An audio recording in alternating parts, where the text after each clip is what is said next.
Okay, here we are. Yeah, cameras good. Looks good. Okay. All right, here we are. Welcome to Mobile Bay Area Fightcast for Friday, August 11th. MFC Stuckey. Ace Combat? And, yeah, we didn't do this last month, so we got some we didn't. catching up to do. So, how you been? What's Same been going old. on? Just same old. Yep. Winning money and playing folks in Street Fighter and all that stuff. Yep. Same as usual. Yeah. Getting sent to losers, too. Oh yeah. Dang right. I was wondering when you were going to talk about that one. Oh yeah. Oh yeah. I think that was the other thing I had on the list, but yeah, we'll talk That about was the that. missing blank list. You Yeah. probably had a long paragraph for that. That's what it was. Yeah. I've been pretty preoccupied too. I got moved up at work, and it's been a lot of extra work and all that stuff. But things have been pretty much going pretty good. I do have to tell you one thing though that I didn't tell you about before. So in this interim, since the last time we saw each other, it was only been 2 weeks or whatever, but I think so. yeah, it feels like it's been forever. I never thought something like this would happen to me, man. What? You know, I'm not the most attractive man alive. You know, I stutter. What are you talking about? I don't have, just I never thought true love would ever find me. Is what I'm saying. But in like the last 3 weeks, it did, and I have to say, I love Abigail. I mean, Tell us about it, man. I just, Just talk it out. he's just, Because I'm going to have some nice words against him. That's for sure. And you might not like it. I mean, he's everything I love in a fighting game character, especially these days. You know, it's just it hits hard, simple, but little tricks. It's just armored moves, can tons of health. I mean, I'm Juggernaut. he's perfect, man. He's just perfect, and I just thanks for the follow, and I just want to get that out there to get things started. I just wanted you to know that this is something that's going on in my Oh, life. I know. I was aware of it last event. Yeah, I was still kind of getting into them at that point, but since then it's just like I mean, I'm probably still going to play Birdie if I'm playing seriously, because I mean, honestly, Abigail has a lot of weaknesses, but Zoners. But yeah, zoners, and if you get in close to him and rush him down, he's got almost no options. Yeah. Because everybody's like, well, you got these armored moves, yeah, but all of his armor start like 5 or 6 frames in. So if you're close to him and you just keep hitting buttons, that's the end of it. And Daigo said that he was weak, but in a good way, type of deal. I guess like Hugo. Yeah, kind of. It's like, but even more so because really Abigail is kind of like either he's all over you and he's destroying you, or he's getting his ass kicked. Yeah. There's almost no in between there, and that's the thing about him. But I find him just incredibly fun to play, Especially when he corners someone. Yeah. I heard that's like one of his best parts where he signs when he That- corners someone. Like, that can it be makes tough to it deal really with, especially difficult. if he's activated, and all of his charge fierce punch moves can break armor. And if you just stand there and get hit with that, then you get hit with a charge that, then you get hit with a charge that again, and then you get hit with this, and 70% of your life is gone. So it's like, you gotta be careful with them. But yeah, I'm just so happy that finally there was a DLC character that I like, because I hadn't cared about any DLC character that's come out until he came out. In this season or last season? All of them. Since the game came out, I didn't care about any of them. The closest one I was like, I'm kind of sort of interested in was Alex, but I've never really been a big Alex fan, even in Street Fighter 3. So, Yeah, he was the guy that like a lot of people wanted, but then until they realized he kind of sucked in Third Strike. So I don't know what I guess it's like the Mika situation, but it's reverse. Mika's actually pretty good. Kind of, yeah, Season 1, yeah. And then season 2 is yeah. like. I mean, I wanted her as a joke. You know, Yeah. her and Birdie. I was like, oh, I'm not playing this game unless they put these two characters in the game, and damn it if they didn't put them both in there. I was like, oh, this is awesome. But yeah, that's like the biggest thing. All this money I'm spending on all this DLC, and there's only one character I like so far. So, so anyway, just want to get that out the way. That's good. Just love it, man. So, as usual, let's talk about events going on around in the area first. Not sure what we missed, but because to be honest, I hadn't really looked in the last few weeks. But coming up, Saturday, August 19th. We got Hidden Power, the Smash stuff up at Gamers and Geeks here in Mobile. Also Saturday the 19th, we got SMS at Jack's 4, which is the South Mississippi Smash Group, right? That's what it stands for. Mm-hmm. Yeah. Yep. And they're playing Smash 4, Melee PM, and Tekken 7. That'll be at Jack's in Biloxi, Mississippi, 1670 Pass Road, Suite G. And then Monday, August 21st, at 4 p.m. at O'Reilly's Versus Night at O'Reilly's Irish Pub in Pensacola. It's at 321 South Palafox Street. They'll be playing Street Fighter 5 and Tekken 7. Let's see. The ongoing weekly stuff, as far as I know, is still the same. Mondays down at Alchemy Tavern in Mobile. Tuesdays, game night at Beef O'Brady's in Pensacola. Mm-hmm. The SMS weeklies on Wednesdays, Secret Power on Thursdays here in Mobile, and the CVF summer heat at Louisiana. Yeah, they usually have events on Fridays. Okay, is that like every Friday or just every now and then Friday? They usually have a casuals versus Fridays. I think every Friday. Okay. Last I checked, but it might have changed now, but. Actually, I wonder if they had like a different venue change. I don't think they had. Where do they usually do it?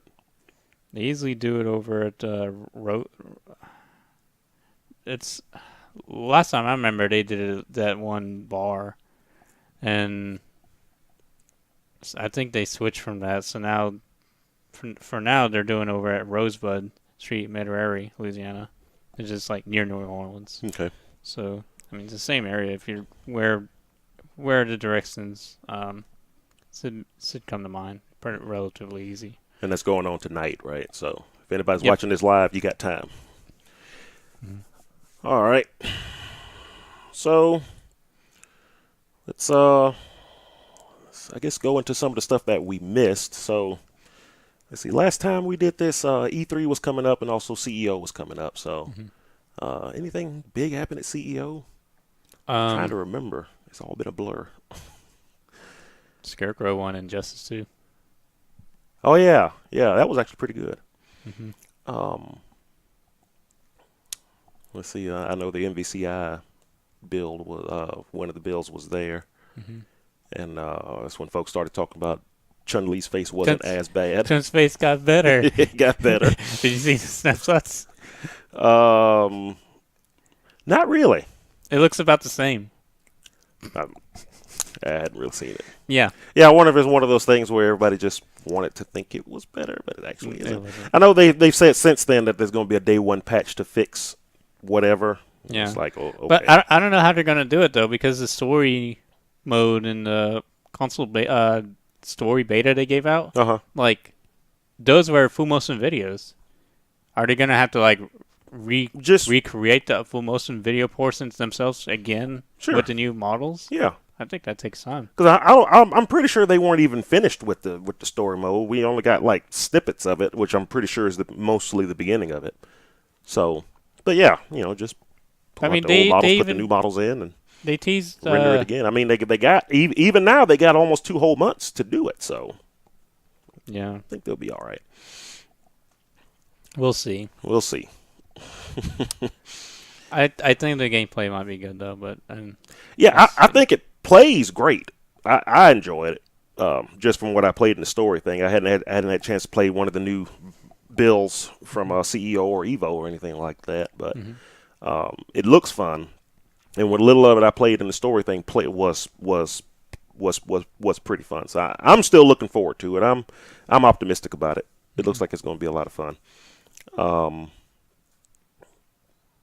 mean, there's plenty of things folks are concerned about it, though. Yeah. From the roster to how it looks and everything. And I think the looks thing everybody's just going to have to kind of come to grips with because, even with this patch that's supposed to fix it, I don't know how much fixing is going to be. I think it's just the art style they decided to go with just isn't, kind of everybody's cup of tea overall. Yeah, aren't most games lately are trying to approach that whole it's like that plain setted layer of artistic style they're going for. Mm-hmm. I guess I'm trying to think of the character selection at the moment, how it's kind of like out there, kind of like an iOS game. But truth is, I think most games seem to be going to that artistic style. Yeah, I remember seeing the first time I saw the game. I remember kind of thinking it almost feels like this started off as a cell phone game or something. Yeah. And then Capcom, and then the whole Disney deciding they weren't going to make games in-house anymore, and Capcom probably knocking on the door going, hey, we can make a fight game for you, and Disney already had this thing kind of sort of ready to go, and Capcom just kind of jumped on top of it and started putting special sauce over the top of what might have started off as a cell phone game, which may explain, some of that. But that's just me saying what I thought it kind of looked like. So, Lord knows what the real story is. We'll probably never find out unless somebody really gets mad at Capcom and come out and like, you know what, I'm gonna tell you the whole story. But gameplay wise, it does seem like it's gonna be pretty good. And I know everybody it's kind of cool to hate on Capcom right now, and I hope the game at least gets a fair shake, before everybody comes out and just like, oh, this game sucks. It's like you hadn't even played it, So I think it'll still be good to give some criticism at least, but give it that's go, fine. so. If somebody comes out and says specific things wrong with it or anything, but folks just coming out and saying this game sucks, it's like no. It's like, I don't want to hear any of that. So I guess nothing earth-shattering happened to CEO. What about that Evo? Oh, plenty happened at Evo. Yeah. So, we can get on that. I wonder what to talk about first. The announcements. So we talked about the whole Arturo and John D thing that happened. I forgot to mention that. Where they took pictures of Dragon Ball Fighter Z. Oh, more things. The demo delay.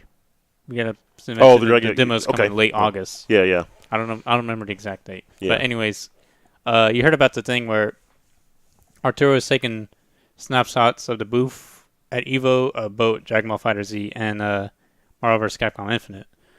Mm-hmm.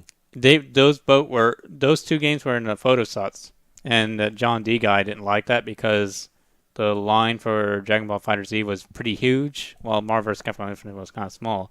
And the guy, John D was pretty much saying there was multiple lanes, the MVCI demos, and not all captured. And he said, well, what was your agenda? That was the gimmick that most people were teasing him with because he said that. Then Filipino Champ tried to come in and try to seal in for him as well. So we're try to get on Marvel vs. Capcom Infinite side, but trying to say, here's more photos here. But I mean, even with all that, it looked like that was the highlight. I don't think you really can prove otherwise. Dragon Ball Fighter Z, I think it looked like there was a big, huge I'm sure there was a line. bunch of folks there. Yeah, wanting to play it. Sure. Yeah, I don't think Arturo was trying to trash on MVCI. This is just showing the shots of the booths. So. But yeah, if there were, I mean, I can see what everybody else is saying though, because folks, stuff like that happens all the time, which is why I try to stay off of Facebook and Twitter and crap like that, because you see crap like that all the time. But yeah, if there was two setups to play one and 10 to play the other, then the crowds would have been more dispersed around one. So the line wouldn't have been all in one spot waiting to get to that one or two things, as opposed to the more over there. But I mean, either way, it doesn't matter. Whatever. Both games are going to be good. Well, did they even have a tournament for MVCI? I don't think they did. No. Dragon Ball FighterZ had a tournament. Dragon Ball Z Fighters had like 4 tournaments. 4? I know they did 2 on Friday and at least 1 on Saturday because I saw the end of at least 1. They might have did a second one. And then they switched over to Gundam. I think it was 3 because they did 2 on Friday and I think they only did 1 on Saturday and then they picked up the Gundam versus stream from what's his name? Brett. Yeah. Because that's all I watched on Saturday. I kind of sort of watched Mortal Kombat and not Mortal Kombat. Injustice and something else on Saturday. But it was mainly I was watching Brett the whole day, and then all of a sudden his stream went off, and I was like, "What the hell?" And then I realized Namco Bandai picked up the finals of the Gundam one, so I basically watched that all day. And then I saw some Injustice and some Street Fighter and everything like that too. And then Sunday, I guess, was the finals day. Was KOF on Sunday? KOF was on Friday. KOF the finals? Yeah. Was it okay? The Daimon. Yeah, that was so good. That final was so good. And that comeback at the end with freaking Diamond. That was Friday. I remember because I remember coming home from work and standing behind my couch, like jumping up, like couldn't believe it. Freaking! Yep. Oh, it was so crazy. Good. It was so. When he hit that super, and then when he hit the counter when I saw it cancel, I was like, it's over. It's over. Super, yeah. So good. I was so glad I caught that. That game is. I keep forgetting how fun that game is. Underratingly good. Yeah. In terms of gameplay. Graphics needs work, and I think some things, Sewer has to be branched out, but I mean, you can't really expect much because I think their company funds are kind of like not as strong. I mean, yeah, SNK is not, not nearly as big as they used to be, but, they're doing okay. Mm-hmm. And I hope the word going around that they're making a new Samurai Showdown is true. God, I hope. That game was like Footsie's Frenzy. That was like has high damage. I just remember there being a lot of damage. Oh yeah, yeah. Didn't one 2-button press did like 40% off of one hit or something like that. Depends on who you were playing with. Yeah, Haomaru and. Yeah, but that's why he hurt so much in Capcom vs SNK. Oh yeah, let's do that over and over again. Yeah, especially when that's right. You have like I think it was the K groove at max. Yes, yeah, that was Samurai Showdown. Yep. In a nutshell, right there. Just defend all day, then get the boosts ready. Drop your sword and sword clap. Yep. I can never get good at that. Anytime I sword clapped anybody in that game, it was on mistake. So it's just like, I did it. But that KOF final was great. The Injustice final was actually the final itself. The top 8 was pretty good. The parts of it that I saw, the final itself was kind of. Yeah. Because it was the top 3 had like Aquaman mirrors, but the grand finals wasn't. That was Aquaman and Scarecrow, right? Was it? I just don't know. This is Evo. Search it up right now.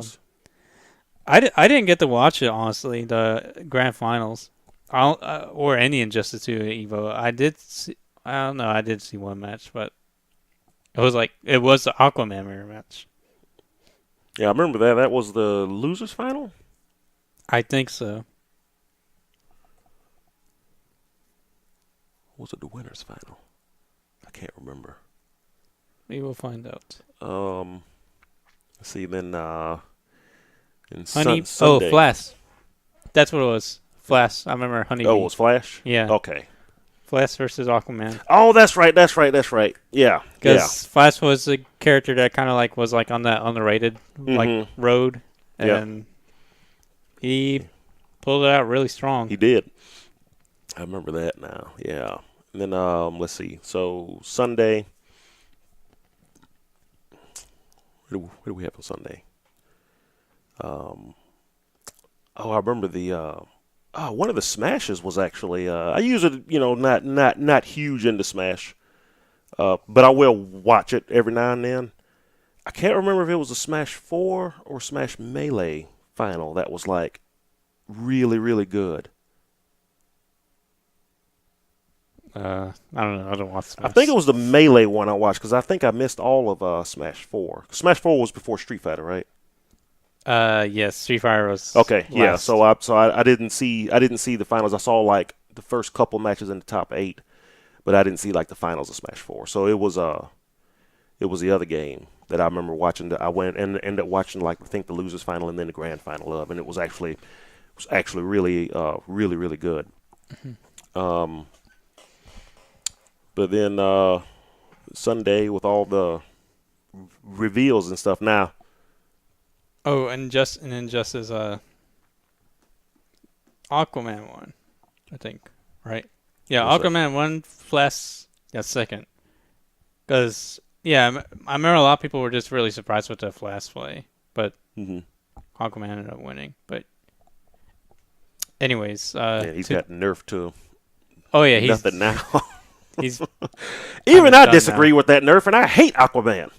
Yeah, and I was like, all the other stuff is understandable and good, but why take away the ground bounce from the EX? Why even use that move anymore? Just for damage now, I guess. Some characters can counter it pretty well. Yeah, Deadsot could. Meanwhile, how's Deadsot in the new patch? Hardly changed. Yeah. Some people are already putting him in all like the top 5s, I think. Really? Yeah. I mean, as much as everybody complains about it, you don't really see him. Yeah, because I think like it's like the problem. I think with like I don't want to give like the Ken vibe in 5. Well, it's a standard like where there's some mid tiers in some games that are good. Mm-hmm. Like you can say they're kind of they are objectively good, but it's just like it's those top tiers that'll give them problems. Right. And I think that was the case with like Deadsot. Some characters from the high tier list above them do well against them, and they pretty much just like this kind of muted away his whole playstyle. On top of like, I think his general game is kind of like linear. Mm-hmm. Like I mean, you have to be aware of his zoning, but at the same time, you just see up close you would have to know about the whole back 1-2 gimmick. Mm-hmm. If you're aware of that, and the 4-2, which not many people use, is like an overhead starter. If you're aware of that, then like his like how he approaches the game is kind of linear. So I guess that's like the other factor to consider too. I mean, he could work, but yeah, I mean this new patch, right? Because like some characters getting nerfed just on the high tier, then yes, some people already put him up there on the top 10 list or top 5. Yeah, we'll see. We'll see what's the next big tournament that Injustice is going to be in after the patch. I wonder. I used to remember like the fall events like after Evo. What was Summer Jam? That's a good question. I think Summer Jam already happened. I'm not sure though. It might be after. What is some of the stuff after Evo? Summer Jam I thought used to be like one event that used to happen after Evo. It might be after. Did NEC already happen? I think there was an event where Punk lost to the IDOM Laura, and I think was that NEC. I think that might have been. I don't know. Yeah, I saw him play somewhere else. I want to say last week. I was watching a stream somewhere, and he was that guy was playing. Unless that was that one. August 13th. Looking. No, it's Summer Jam's today. Today? Yep. Oh, so it started this weekend. Okay. Summer Jam's today, and I'm trying to remember what the event where Punk lost. Because apparently he had twice. So we're kind of drilling the whole Evo thing. Yeah. But he lost to IDOM. Punk got second. IDOM got first. Mm-hmm. Laura player. Yep. And then there's another event that I think was like a local in like New York. and Punk got second, and first was Dominion. Okay. I think that might have been the thing I saw. Yeah. Yeah. Yeah. And who does Dominion use? Did he like side switch characters? Crap, I forgot because I remember thinking I hadn't seen I hadn't even seen him play Street Fighter V before. I can't remember who he was using. He used to be a premier Guile player, yeah. Before. And I think he kind of switched it up in 5. I'm not certain though. Crap, I can't remember if he played Guile or somebody else. I do remember seeing him and going, man, I didn't even know he played Street Fighter V. I hadn't heard that name in forever. So. Oh wait, I remember I think didn't he tried Fang at one point? Early? I don't know. I think he tried Fang really early in the game's lifespan, I think. But then, of course, like, you had to get out because it wasn't working. Yeah. It's just not that good. Yeah, I can see when the game first came out, if you were a Guile player, then Fang might have been like, well, Fang kind of, sort of. Yeah, charge moves and everything, but still a different monster, though. So, while you look that up, getting back on topic, we'll talk about some of the announcements that they made at EVO, particularly with Tekken 7, when they showed the next DLC character. I guess the first guest character. So he's talking about Tekken 7 first, or Blaze Blue, because that came first. You want to go in order? You know what? Let's go in order then. Whatever, man. So what was it? Is Blaze Blue? What is it called? Blaze Blue. No, yeah, Blaze Blue Cross Tag Battle or something like that. Yeah, and it's Blaze Blue. Ruby just kind of came out. Does that even have a fighting game, or Ruby? No. they just threw that in just because? And Persona, right? Yeah. Yeah. Okay, Blaze Blue Cross Tag Battle. That's what it's called. Yeah. It's weird when you look at the logo, when you have to like look up left, and then there's an X, and then top right, and then right. yeah. But yeah, that kind of came out of nowhere. Yeah. It's like what? Wait, what? Okay, cool, I guess. A lot of these crossovers happening lately. Not necessarily crossover, but like Team Sal games. Like I don't even think. Well, wait. It says cross tag battle, so there must be a tag system. So now you got Marvel vs. Capcom Infinite with tag. You got Dragon Ball FighterZ with tag. And then you got Blaze Blue cross tag battle with tag system mechanics. So yeah, that just kind of. I remember sitting on the couch watching it, going, "Okay, it's interesting." Yeah, it's like I don't think anybody. That wasn't on anybody's foresight there. I don't think anybody saw that one coming. It just kind of came out of the blue. This is the one thing where like a lot of people were just saying it wasn't gonna happen. Yeah, because that was also the second thing that they announced, right? Because they also they announced Jubei. For Blaze Blue and Blaze Blue. Yeah. And then when the other thing started, I thought that was still like an extended trailer or something. Yeah, that's what I thought too. And then all of a sudden, I was like, "Wait a minute! I recognize that guy. Isn't he from that Persona game? Wait a minute! What the hell?" Yeah. I think it was just Blaze Blue characters, and all of a sudden you saw Persona characters just randomly come out. Yeah, and like the crowd going really hyped. It's like what?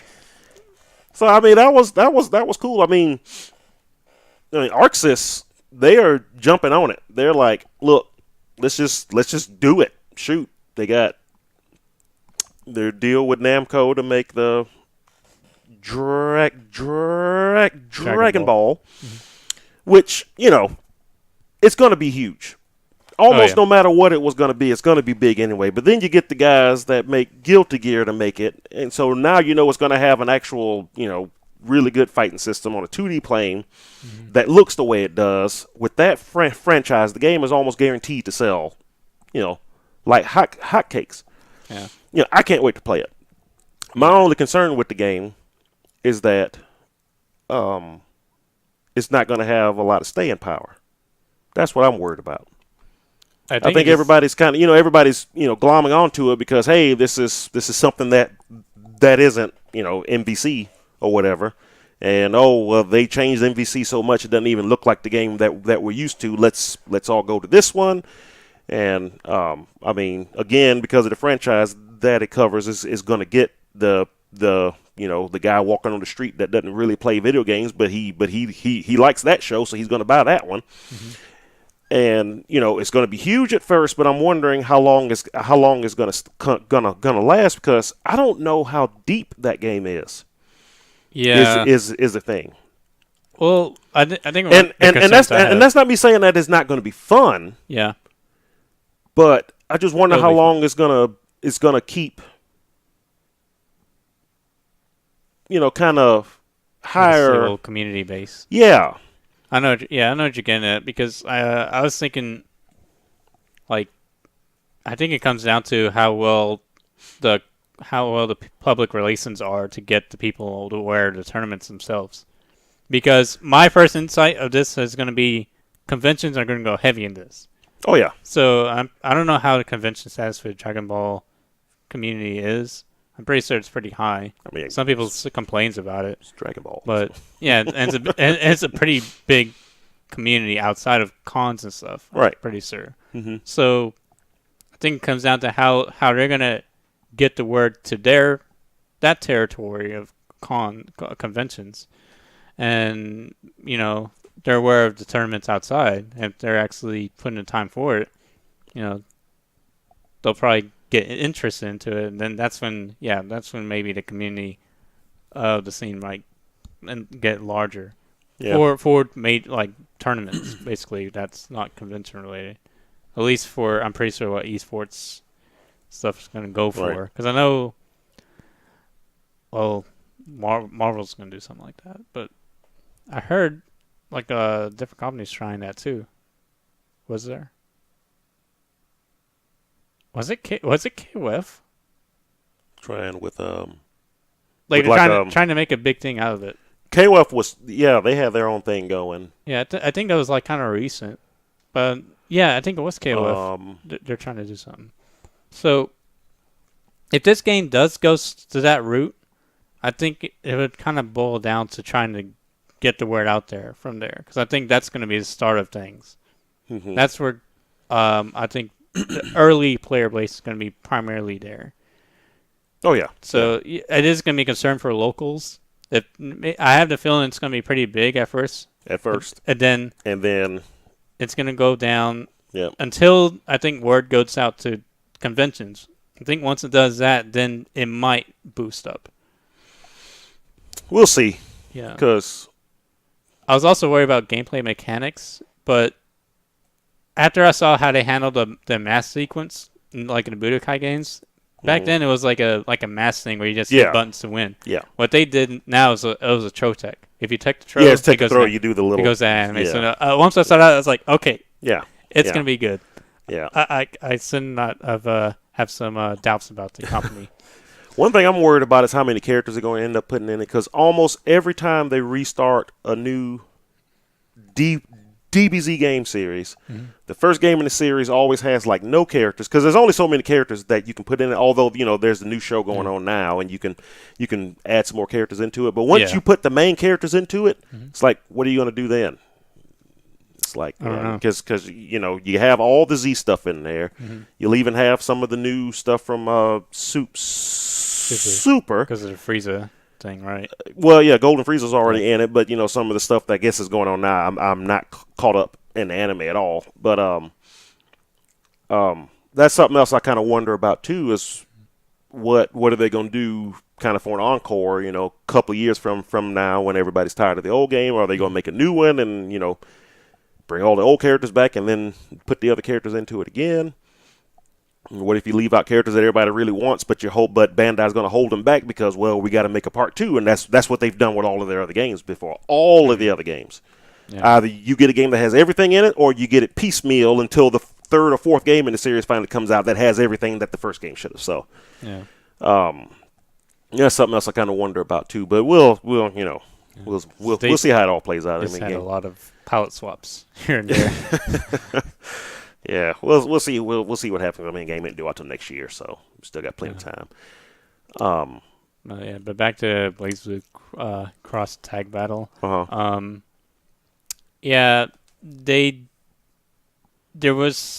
There's Persona 4 characters. I don't know if they're gonna add Persona 5 characters or not. I hope so. But that'd be cool, I guess. Yeah. And they gotta keep the Persona 4 trains somehow going, even though Persona 5 is a thing. But well, Persona 4 they already got sprites, so yeah, it's already made, so it kind of makes it easier. Yeah. There you go. You got a game, and it probably will sell. I know people are crazy for that. Yeah, I hope it does good. And I've never been big into Blaze Blue, and I don't think I've ever played Persona 4. Even when you brought it to the shop and we did the game's fun. I still have never played it.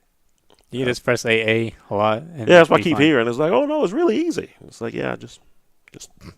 Even though that probably isn't not like the strongest thing to do. Mm-hmm. So some characters you that's fine if you just do 3 A's because you get like a knockdown setup. But I think they changed that for some characters. So like Naruto, I think you only get that with like the Sato variation.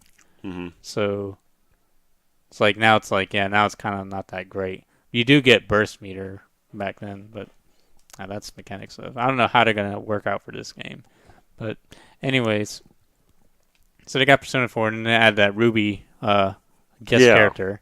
I think that's a guest character. I'm not even entirely sure if that's. I've been kind of wondering if it's just like a guest character or they're going to be other characters in it too.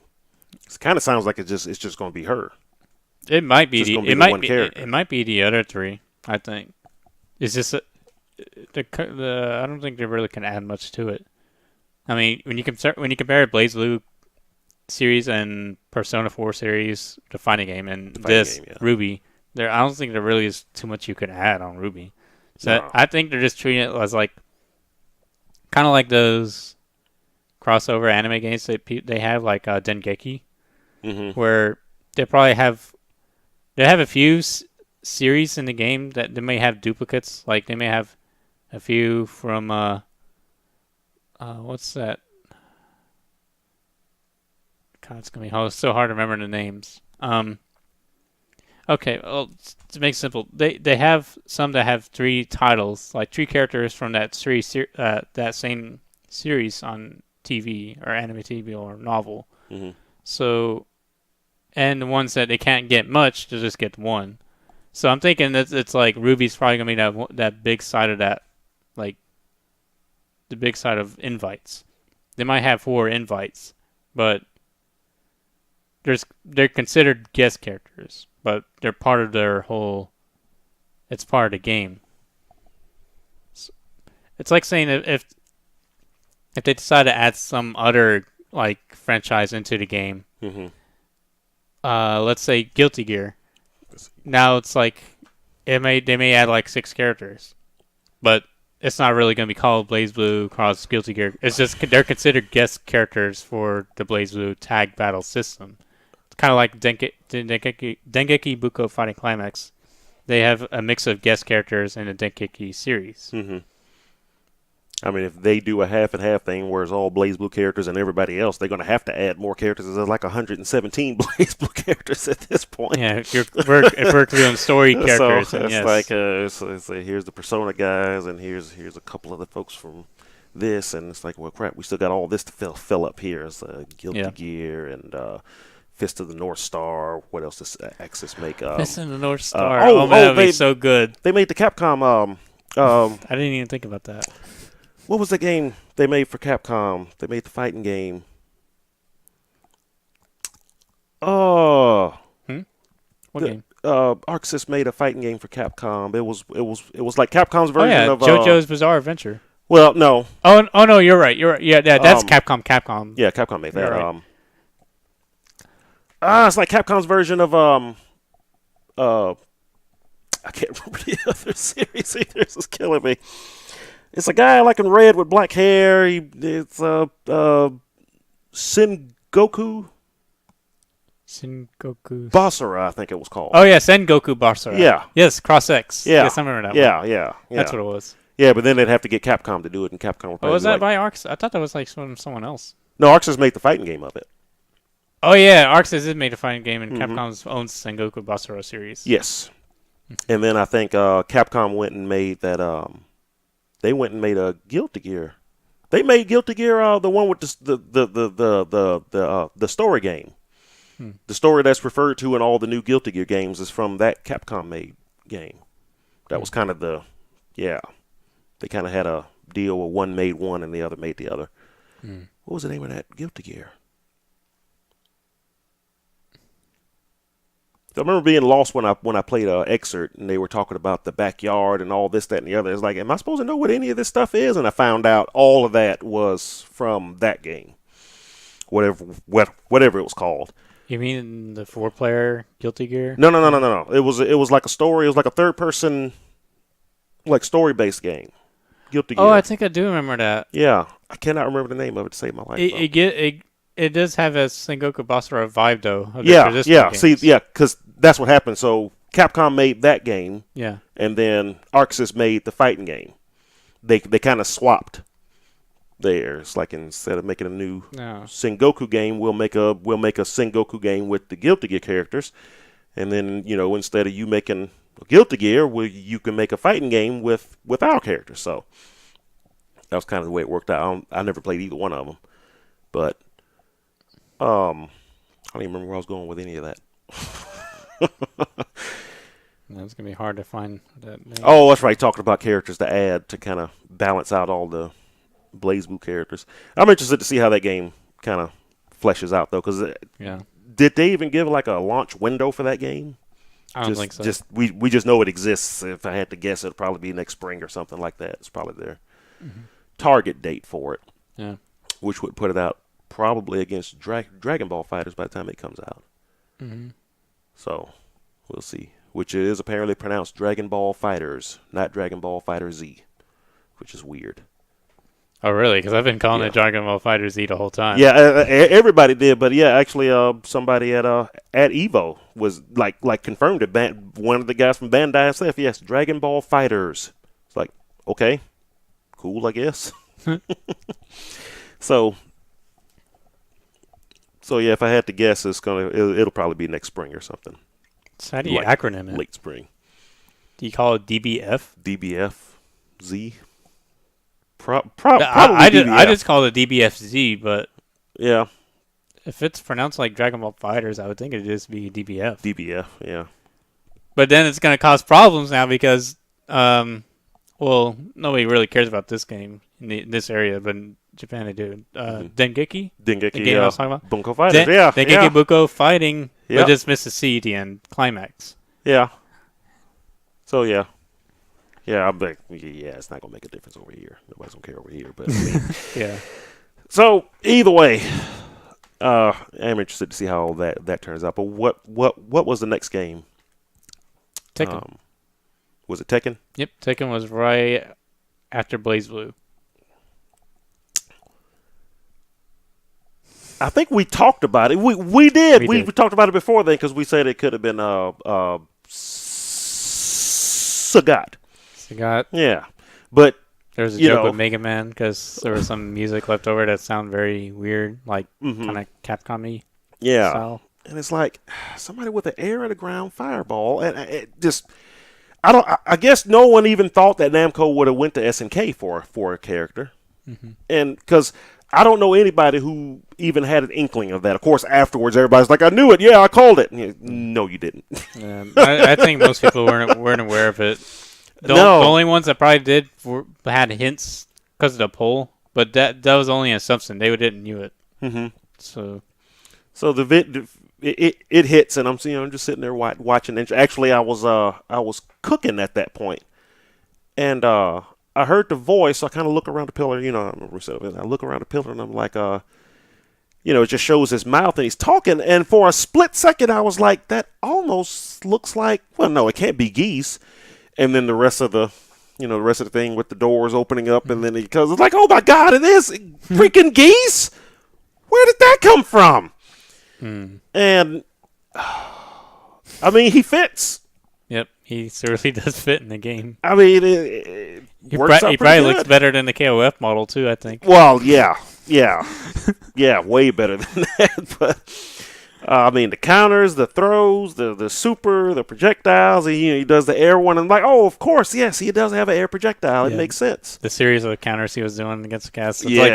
That's like a staple. Yeah. And he even countered Rage Art. Even countered the Rage Art, exactly. Yeah. Which is making me wonder how good he's going to end up being. Yeah, I think if you looked at it, I think he does the counter before the Rage Art. Yeah, I think he did. Yeah. So I don't think you can do it on reaction. Yeah, I don't think he's having like a frame one counter. Yeah. In KOF, I think he kind of had like a one frame counter. I think so. At least it's super. Yeah, I think the super might have. Yeah. But either way, I was just like, they got everybody good there, I think. Yeah. So that's the first. They never really said how many guest characters they're going to have.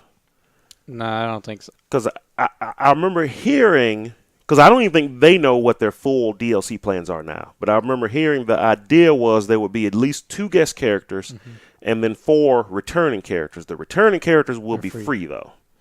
Eliza being the exception for some reason. She's not.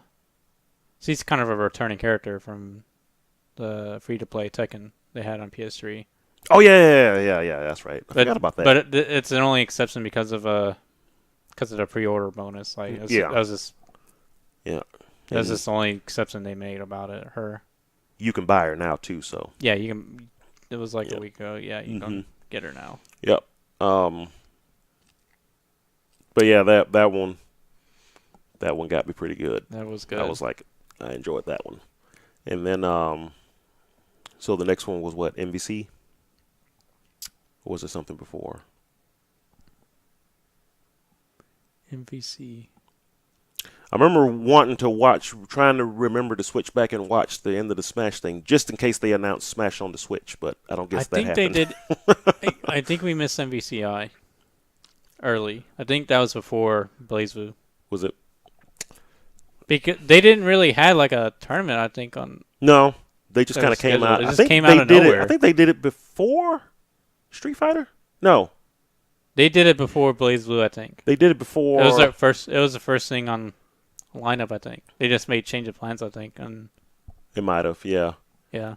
But either way, they unveiled Jeddah there, and they've had some other character reveals since. But surprisingly, that's one of the better looking models in the game. Yeah, he looks really good, and he looks like he plays true to his character and everything. Yep.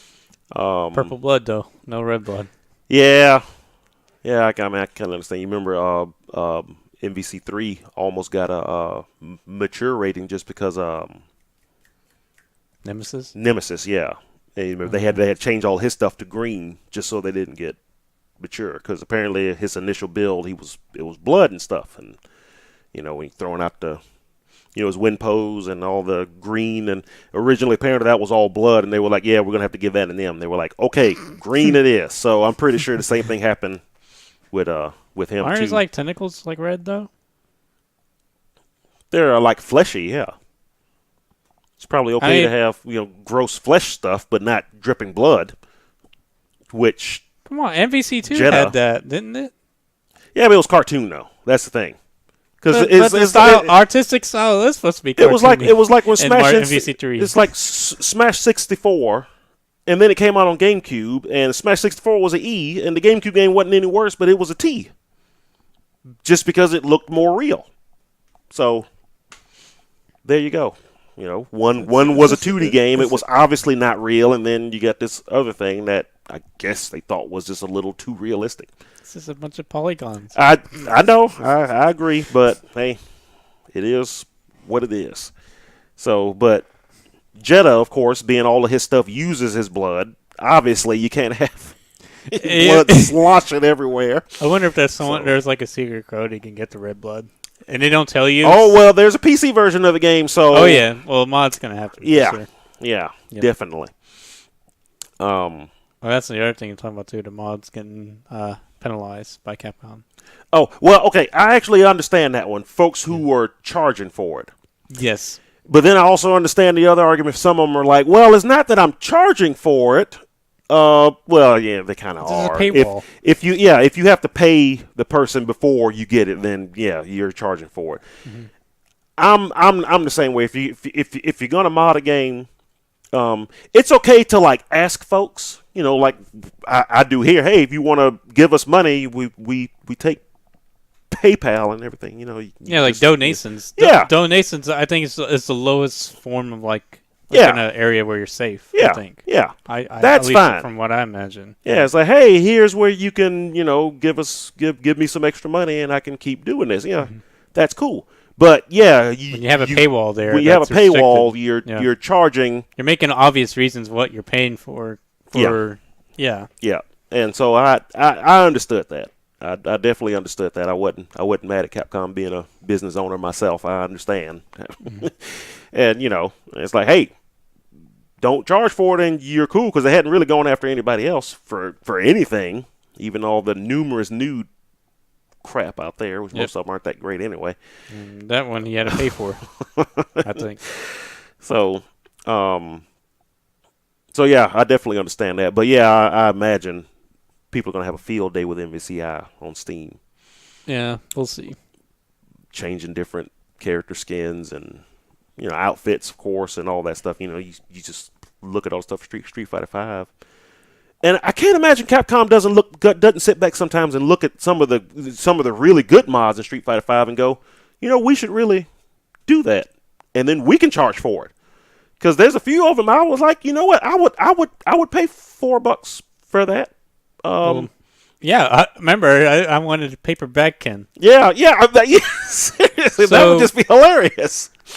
That brings up another thing. You've seen the reuse stage they had for 5, right? I mean, we could probably mention more later. Mm-hmm. That looks like a modded stage. I don't know why, but you think so? It looks like the modded stage they had a while back. Oh well, yeah, there was a mod for reuse. Yeah, it stage. looks really similar. Well, I mean, that's kind of the risk you take when you make a mod for a game where they can do. I mean, again, I don't know. Some of this seems pretty easy. Capcom can just go where we could just take this mod and put it in the game. They can't sue us because it's ours. Yeah, it's free. It's free form. Yeah, right. Yeah, so. I mean, because the Birdie one, where he looks like he does an alpha. Yeah. Well, that's easy. Capcom. I don't know why Capcom wouldn't just take that and make that his flashback, whatever they call it, skin. Yeah. Easy. Done. And how easy is that? Just rip it straight from the mod and put it on PS4. Just do what they do at Ultra Street Fighter 4 cross-second characters. Right? I mean, if Capcom was smart, they would actually go to some of these mods and go, hey, we're going to use your mod as a skin. We'll give you a little bit on the side, 10% of all the sales and everything. Just put for the work, put effort into it. Basically. But we're basically going to rip your mod and sell it, and they be selling it basically to PS4 players, who don't have the PC version and can't get this stuff anyway, but sees all these cool skins and everything. Yeah, but at the same time, they probably have to put down their mods. I think, I don't know if they have to take it down or not, because it's like they're just letting out their own costume. No, I wouldn't see Capcom doing that, but again, it'd be easy. All the work is already done. You just move it over so that folks could buy it on PS4 directly from Capcom. But like I said, those will mostly sell to folks on PS4 who don't have access to mods anyway. Right. Yeah. So at least now. Well, back then there was a way you could put mods on, because someone was able to change the character model and stuff from the PS4 itself. Oh, that's right. That by did happen the for network. Like a minute. Yeah. Obviously, they don't want anybody doing that. My question is, what would happen if you never changed it at all? I mean, would that modded file still be permanent? I think what they ended up doing is, like, after the update, it probably made a script where it removed every mod folder present on a PS4 or something. Oh, maybe. Yeah. I know I only heard about it that one time and never happened again. So they must have did something. Mm. But yeah, I don't see why Capcom wouldn't do that.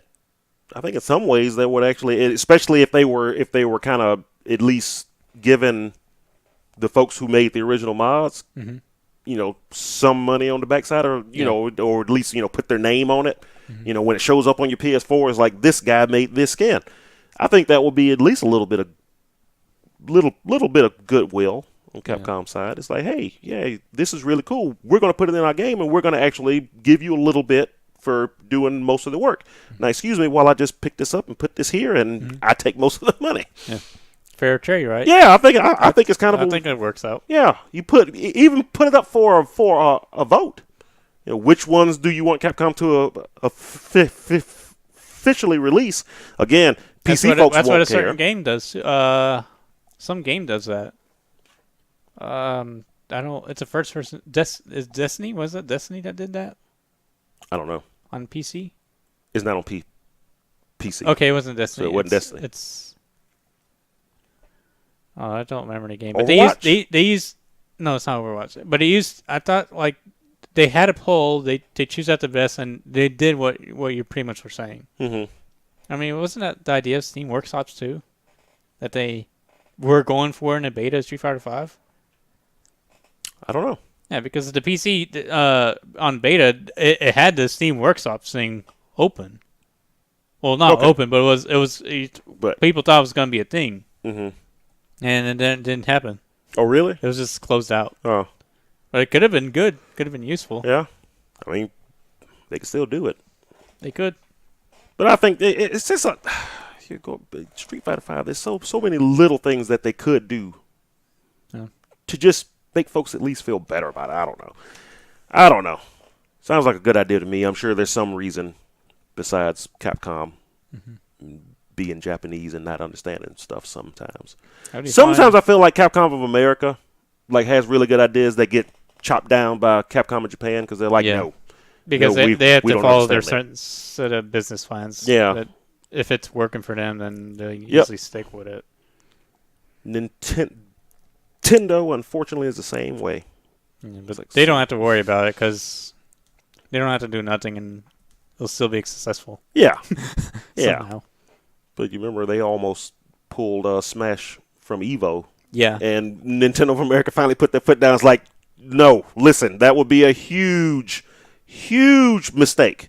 And they did kind of finally pull back from that because the whole streaming thing and playing games on the internet and where other folks can see it, that's just not really done over there in Japan. So a lot of Japanese, especially the game companies, just don't understand it. It's like, so wait, everybody's seeing the story of the game the day it comes out. Why would you buy the game? It's like, well, because it's fun. This is actually, it turns out, as most American companies would tell them, it turns out to be kind of free advertising for the game. I bought a couple of games because I saw somebody playing it on Twitch that I never would have thought about playing. I saw them play halfway through, and I was like, you know what, this game is actually cool, and I went and got it. At least talked about it, but they don't understand that over there, and they still don't really understand that over there. But I think that's kind of like a 50-50 thing for me. Yeah, it just probably depends on where you stand in the game, I guess. If it's really new or if it's something you because if it's something you'd never like you played their previous games and you're going to get it. I mean, obviously you probably don't want to spoil yourself. Yeah, by watching. Yeah. So. Yeah. But that was the main reason Smash 4 didn't have a big story mode like Brawl did. Yeah. I loved the story mode in Brawl. I thought it was awesome. I couldn't wait for Smash 4. I couldn't wait to see the story mode in Smash 4 because at least if it was at least as good as Brawl was, it was going to be great. But then he finally said, "Oh yeah, he's not putting the story mode in there." But I was like, "Why?" It's like because everybody put the story up on YouTube today. The day it came out. So what's the point?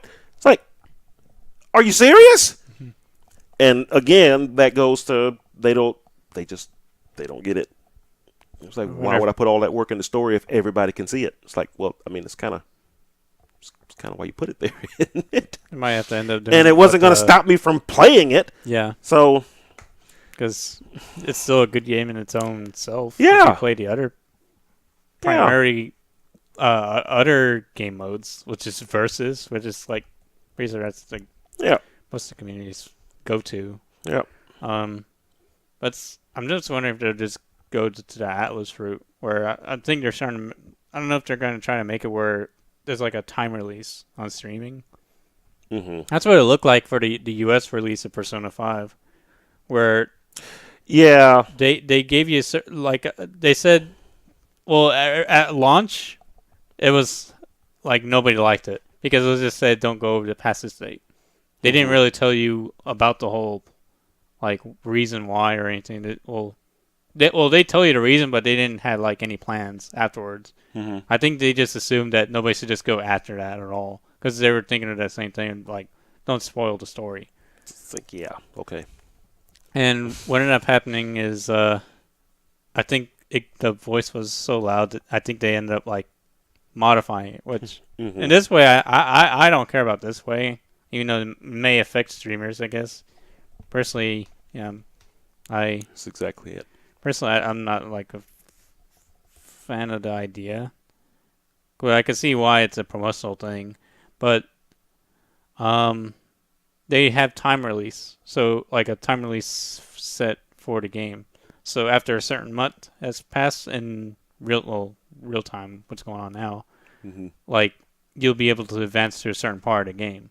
I think that's what they added. So I think like after like 4 months or 5 months after the game's release, they moved it to you can go on to now to the 70% part of the game. And I don't know how it is now. Maybe now you can get to the part where you can beat the game and so to stream. Maybe. So they like would block the console from streaming? Oh, that thing's permanent. Like, yeah, you can't stream it at all on console. You have to use like a setup like this. Like a setup like this, yeah. Yeah. Yeah, but say you can't really stop somebody with a splitter and a capture card. So, yeah. Which is kind of the point. It's like folks are going to do it anyway. Why fight it so hard? Anyway, we're getting way off topic here. I don't even remember what we were talking about anymore. We left over with MVCI. Oh yeah, we were talking about the MVCI. So yeah, that was really the only. It was really the only character announced at Evo. Yep. But they've announced other characters since then. Yeah. And what do you think about the way they're announcing the characters? So basically, they're just doing the by comics. Basically, yeah. Like here's a comic cover. Oh look, Ghost Rider's on that cover. That means me. Are they going to come out with stuff? I mean, Gamescom is this month, and I know Capcom's going to be there, so maybe they're holding some stuff up back for that. I wonder if they're just reworking him to make sure he looks good. Who? Any of the new characters? Because I wonder if they're like kind of like not finished or something. Well, like when they showed, maybe they're worried there's going to be copy paste from Marvel vs. Capcom 3 or something. The last characters that had a trailer was Hagar. Frank West. Frank West, Hagar. Nemesis, and was it Morgan? No, Morgan was early, I thought. Spider-Man. Spider-Man, that's what it was. Yeah. So that's the last trailer that we got, and Hagar just kind of came out of nowhere for some reason to me. It was like, oh, cool, he's in the game. You seen his command grab? Yeah. And he's got the cans now too. So what is it? So when he pulls it out, he can just hold it out as a shield, and it basically absorbs a hit. And he can also throw it. I guess. So he has like a projectile and like kind of armor. You just pull out the can and hold it. Then they hit the can and destroy it, and then he can do something behind it. I kind of like the way that they changed him around. He looks. I wonder if you can reflect it. The trash can. Oh, that's a good question. Because you can. I don't know. I think the only thing that you can't reflect is a beam. I know. Oh, beam. The beam and Chris's Magnum. Yeah, but his shotgun you can reflect. Yeah. It's really, really weird. It's kind of like one of those things you probably have to go to training mode to see which ones you could and can't do. I think some with Hawkeye's kind of ambiguous too, I think. I hear. One of his bows I think I heard is like one that you could reflect and one you can't. What about the one like he shoots in the air and it comes down? Can you reflect that back? I'm not sure. Yeah. That'd be interesting to try. I mean, we'll find out. Yeah, those stuff are kind of fun to play around with. But I wonder if there's going to be a big thing at Gamescom in a couple weeks. A week after next, actually, yeah. A couple weeks from now, it'll be going on. So we'll see. But let's see what else happened at what else did they show it? Oh well, Abigail. Yeah, they showed the Abigail trailer and I thought it was pretty cool. Some folks did not. Not me. All I'll just say is I think it's okay, but they should have had more. I think they should have done what Tekken did last year revealed they revealed Bob, then they revealed Master Raven right after. Mm-hmm. This they said like what reveal Abigail, then maybe announce Super Street Fighter 5 or something. Oh, I don't think they're ready to do that. I mean, yeah, I guess if it they're even not exists, ready, but which yeah, it's almost guaranteed that it does at this point. But obviously they're not ready to do that. I think they got Abigail in just under the wire, personally, because if you notice, and I haven't been able to test this, I haven't been able to play that much, but he's got the run glitch. Yeah, that's when you hold down back. Yeah, I was trying to do it, and I can never get him to do it when I'm trying to do it. But doggone it, if I'm not in the middle of the fight, and it's like, oh, just keep running. There he goes. Yeah. And the right audio channel cuts out a lot, and I don't know. I've only been playing with him, so I don't know if it's only when he's on the screen or is it. I'm hearing it's an Abigail problem. Is that Abigail problem? Because I've been wondering about that because I noticed when I was playing it in here, I play it with this headset on, so I can hear it, and this headset has really clear audio, so I hear things that I don't usually hear, and a lot of times the right audio, the right channel, just completely just gone. Akuma will do a combo and you don't hear any of it, or throw a fireball and you don't hear it, or it's just something weird, and it's the right channel. So I don't think they even have anything to show past Abigail right now. I think, like I said, I think Abigail just got in there, and that's why you hadn't heard them say anything, because they're so far behind, because they got other stuff that they're possibly trying to do before the end of the year.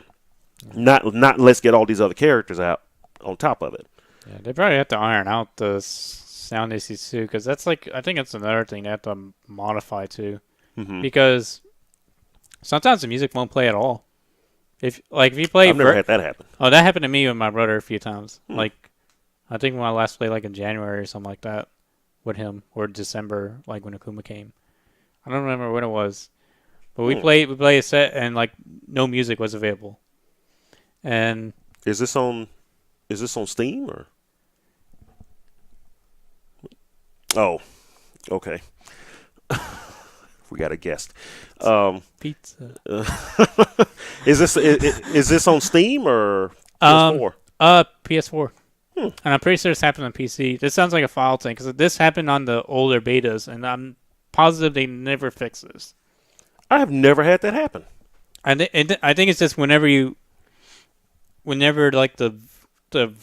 end flagging sound effect of the BGM plays, and when you go to the results screen and I guess you hit ready, I guess there's a certain point I think when you hit accept for a rematch, and I'm pretty sure the game runs on a BPM thing to make sure when the song can change to the next song, because I know when you put someone low in life, it only changes after a certain time is match with the song tempo. Right. So I think there's a confliction with that and the rematch, and when you hit that spot, the music just won't play when you rematch. Play, yeah. Until you go to round 2, then the music automatically comes back on. Oh. So yeah, I've never run into that. They have to kind of revise on that. I don't even think they're aware of it. So, if it's happened to anybody, they're aware of it. Trust me. I'm sure they've been told one way or the other. But in the forums, that was just something I never saw, and I didn't get to report them. Like I say, it's never happened to me. I'm not saying it doesn't happen, but if it could be one of those it's really rare, really really rare things that folks you'll hear you talk about it, and everybody's like, you're lying. That doesn't happen. Like the Abigail run thing, he was all like, there's something wrong with your stick. It doesn't happen. It's just holding down. And I was so happy when other folks he'll start running and he doesn't do anything. So. I'm not crazy. We were first thinking it was like a exact moment in the frame where you press it, probably when he stomps first, and then you press it right at that moment. That I don't know. Count. Yeah, but it's when you hold down back. I've tried it. I've held it down back, and kind of a little further up. It just I've tried it a million different ways. I can never get them to actually do it when I'm trying to get them to do it. I think it's when you do the move, if you had the motion buffer and then hold down back, then do it. Possibly. I think that's how it is. Either way, kind of a rare thing to get. Either way, hopefully they'll fix that. But like I said, seeing these bugs that came in with him, I don't think I think they were just he plays. Okay, sometimes the audio gets screwed up, and this run thing they may not have known about before they got in, but they pushed him out the door just to get a character out. Because don't forget, they were already a month late with Ed. So technically, the month after Ed came out, Abigail should have came out, and that was still another 2 months we waited. Yep. So they were just like, get him out the door. We'll fix it after. Yeah. So now, who's left? Manat and the Rose lady, which was Manat, I think, and the guy trainer. Yeah. I don't know his name. Zetsu, I think. Yeah. Yeah. Like, IQ probably would have been the equivalent of Master Raven and Tekken if they were going the Bob route, like Bob, then Master Raven. This would have been like Abigail, then the guy trainer. Because Master Raven's different from Raven off of the aesthetics. If they're going off of that, Manat's going to be the next character. Yeah, I mean, if they're going by the actual timeline itself, what we're to be given, then yeah, Manat should be the next character. But something tells me they have nothing for her to show unless they're waiting for, again, Gamescom. So, yeah, we'll see. Yeah. As for Abigail, I think I'll be honest. I think I do like what Abigail does. I think. I think as a character, I out of the new characters that came out in season 2, I do like him. I just think as an Evo announcement, I don't think he was what he was what they had. But he was what they had. You had Geese from Tekken 7, then you had Blaze Blue Cross Tag Battle, which I mean that's notoriously something a lot of people think just would never happen and it would be bad.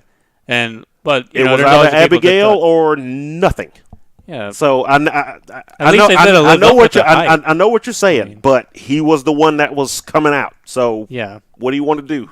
We can show you a picture of another character that won't be out till December at this rate. Yeah. But Abigail was the one. He was there. He was ready to go. So paperback Ken. Plus, you just advertised that, and everyone would have been going hype. All the hype levels would have gone up. Well, plus, yeah, I mean, that would have been pretty cool. I mean, plus, all the stuff that did eventually come out with them. I mean, we got like, 3 new backgrounds. The CPT stage, the Ryu stage, Abigail stage. Mm-hmm. Almost all of the costumes. Alex's and Ibuki's retro stages. Costumes. The new costumes for juries too. The sports costumes and all that. So I mean, it was actually, if you actually looked, there was a lot of stuff dumped on us at the same time. Yeah. That Abigail came out. But there's a couple of aesthetics added to it, which is nice. But yeah, I'll say. But I understand most folks, just kind of glance past it because. But we got a lot of Chun-Li costumes now. Yeah. How many costumes do we already have? What, one? One. Yeah. I mean, if we're going to consider that one other alternate. Mm-hmm. So I guess it's like 2. I mean, no, I think Ibuki has the most costumes now. Yeah, maybe Ibuki, yeah. I think she has the most costumes now. Uh-oh. It's like we were dropping some frames there. Yeah, it's not going to matter. Anyways, but yeah, that was Abigail was. I don't think he said that. I just feel like for an Evo announcement, I was wanting. It was what they had. It was that, or just show all the new costumes and backgrounds and stuff. Mm-hmm. That was really only thing else that they could have done. Yeah. But why wouldn't you show your new character? True. I mean, it's just, I guess it's more of something they just couldn't really provide. Yeah. So it's understandable, I guess. Well, I don't know. I mean, so this is disappointing for me. It was cool for me because I wanted to see who the big character was going to be, and then finally seeing him, it was like, oh, cool. And then he actually plays really cool. I like his alternate costume. That's the problem I have with him and Ed too. Like because of the proportion stuff I have with him. Mm-hmm. Like I feel like I was his either his alternate or the other one would have been his main costume. Who? Abigail? Abigail. Because his story costume with the mask, either one of those two, because the head matches with the body proportion. I don't think his head's that much. Okay, most folks are still going off of the original trailer where he was always bulked up. In the trailer, his arm was really huge. Yeah, he was in Vitric trigger there, but not red. That's why he looked so different there. Because I remember when watching the whatchamacallit, where they were playing as him and seeing him, I was like, he doesn't actually look that bad. And then it came out that was why, because in the trailer he was always puffed up. So yeah, he looked completely different. Yeah. I don't think he's that bad. And as the picture I put up there on the weight screen shows, I still don't understand why nobody talks about Gigas. Yes. In Tekken 7, everybody just like, oh no, he's cool, he's totally fine. Nothing wrong with that guy. Is he like a robot? I don't know. I mean, Jack is kind of weird proportion too, but he is a actual android, so whatever.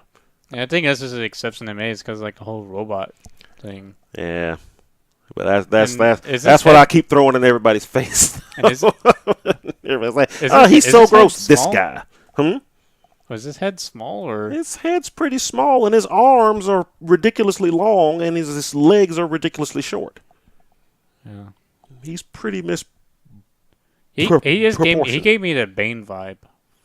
Well, for all I know, but Abigail feels a little bigger than that. But I do understand the trailer part. Yeah, that's not a good portrayal for him. If you're looking at the trailer primarily, if you look at the game, it's a little better. But I don't know whose idea that was. I guess they really want to. Like, look how big this guy is, and I think it kind of backfired on him. Muscle gimmick, it kind of backfired on him, because now he doesn't look like even a giant cartoony human being. Even he's a little over the top, but then you realize that's why. Yeah. So he exists. Deal with it. I don't mind him. He's cool. Yeah.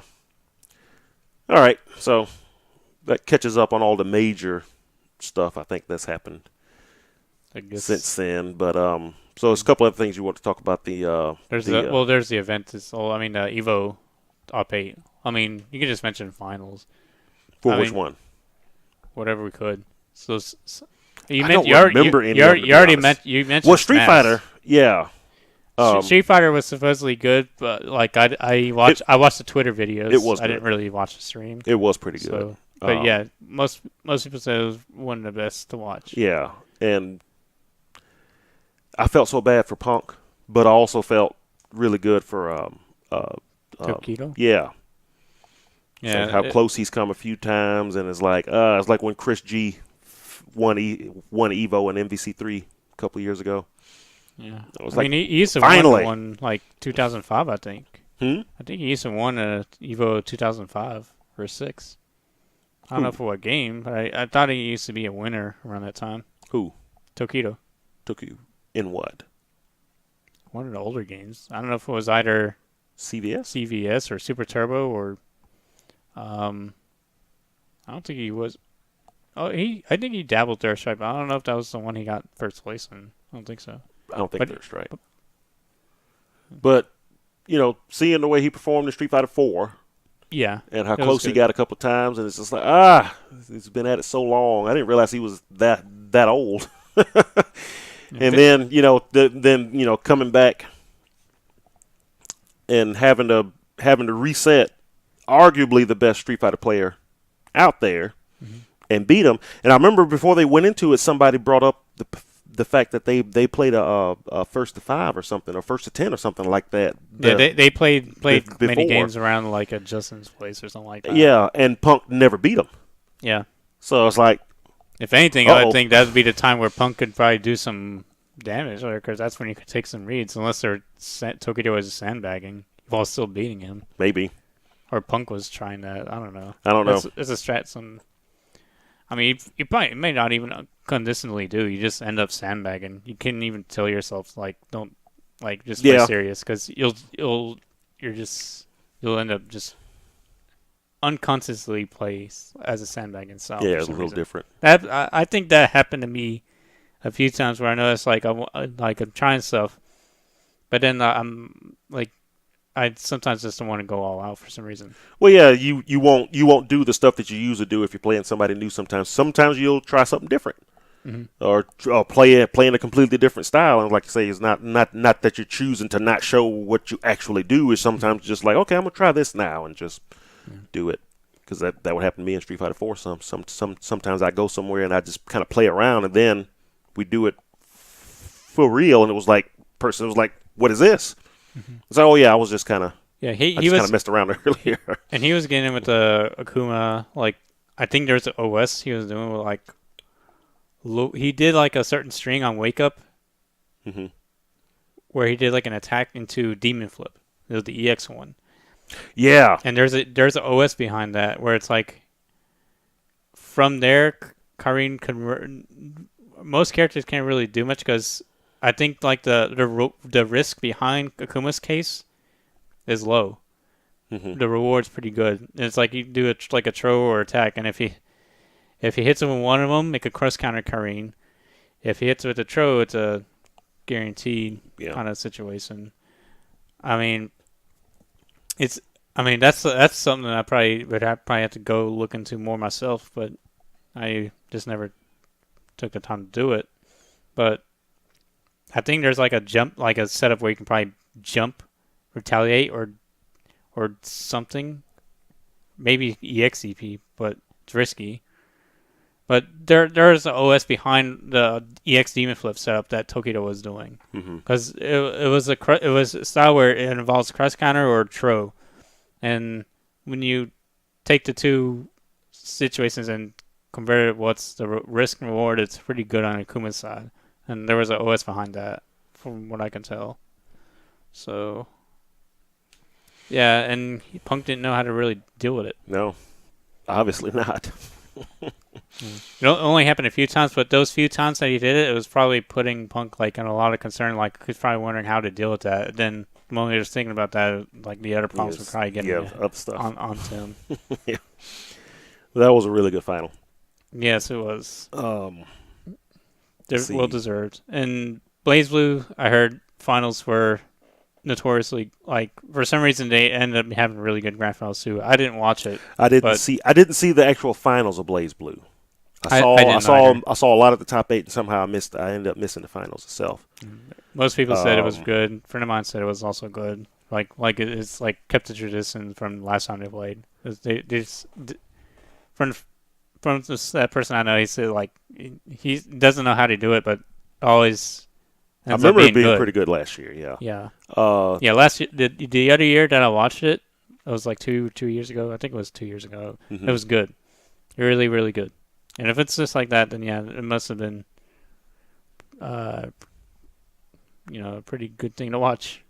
Yeah. So, see, Tekken. I know I watched it.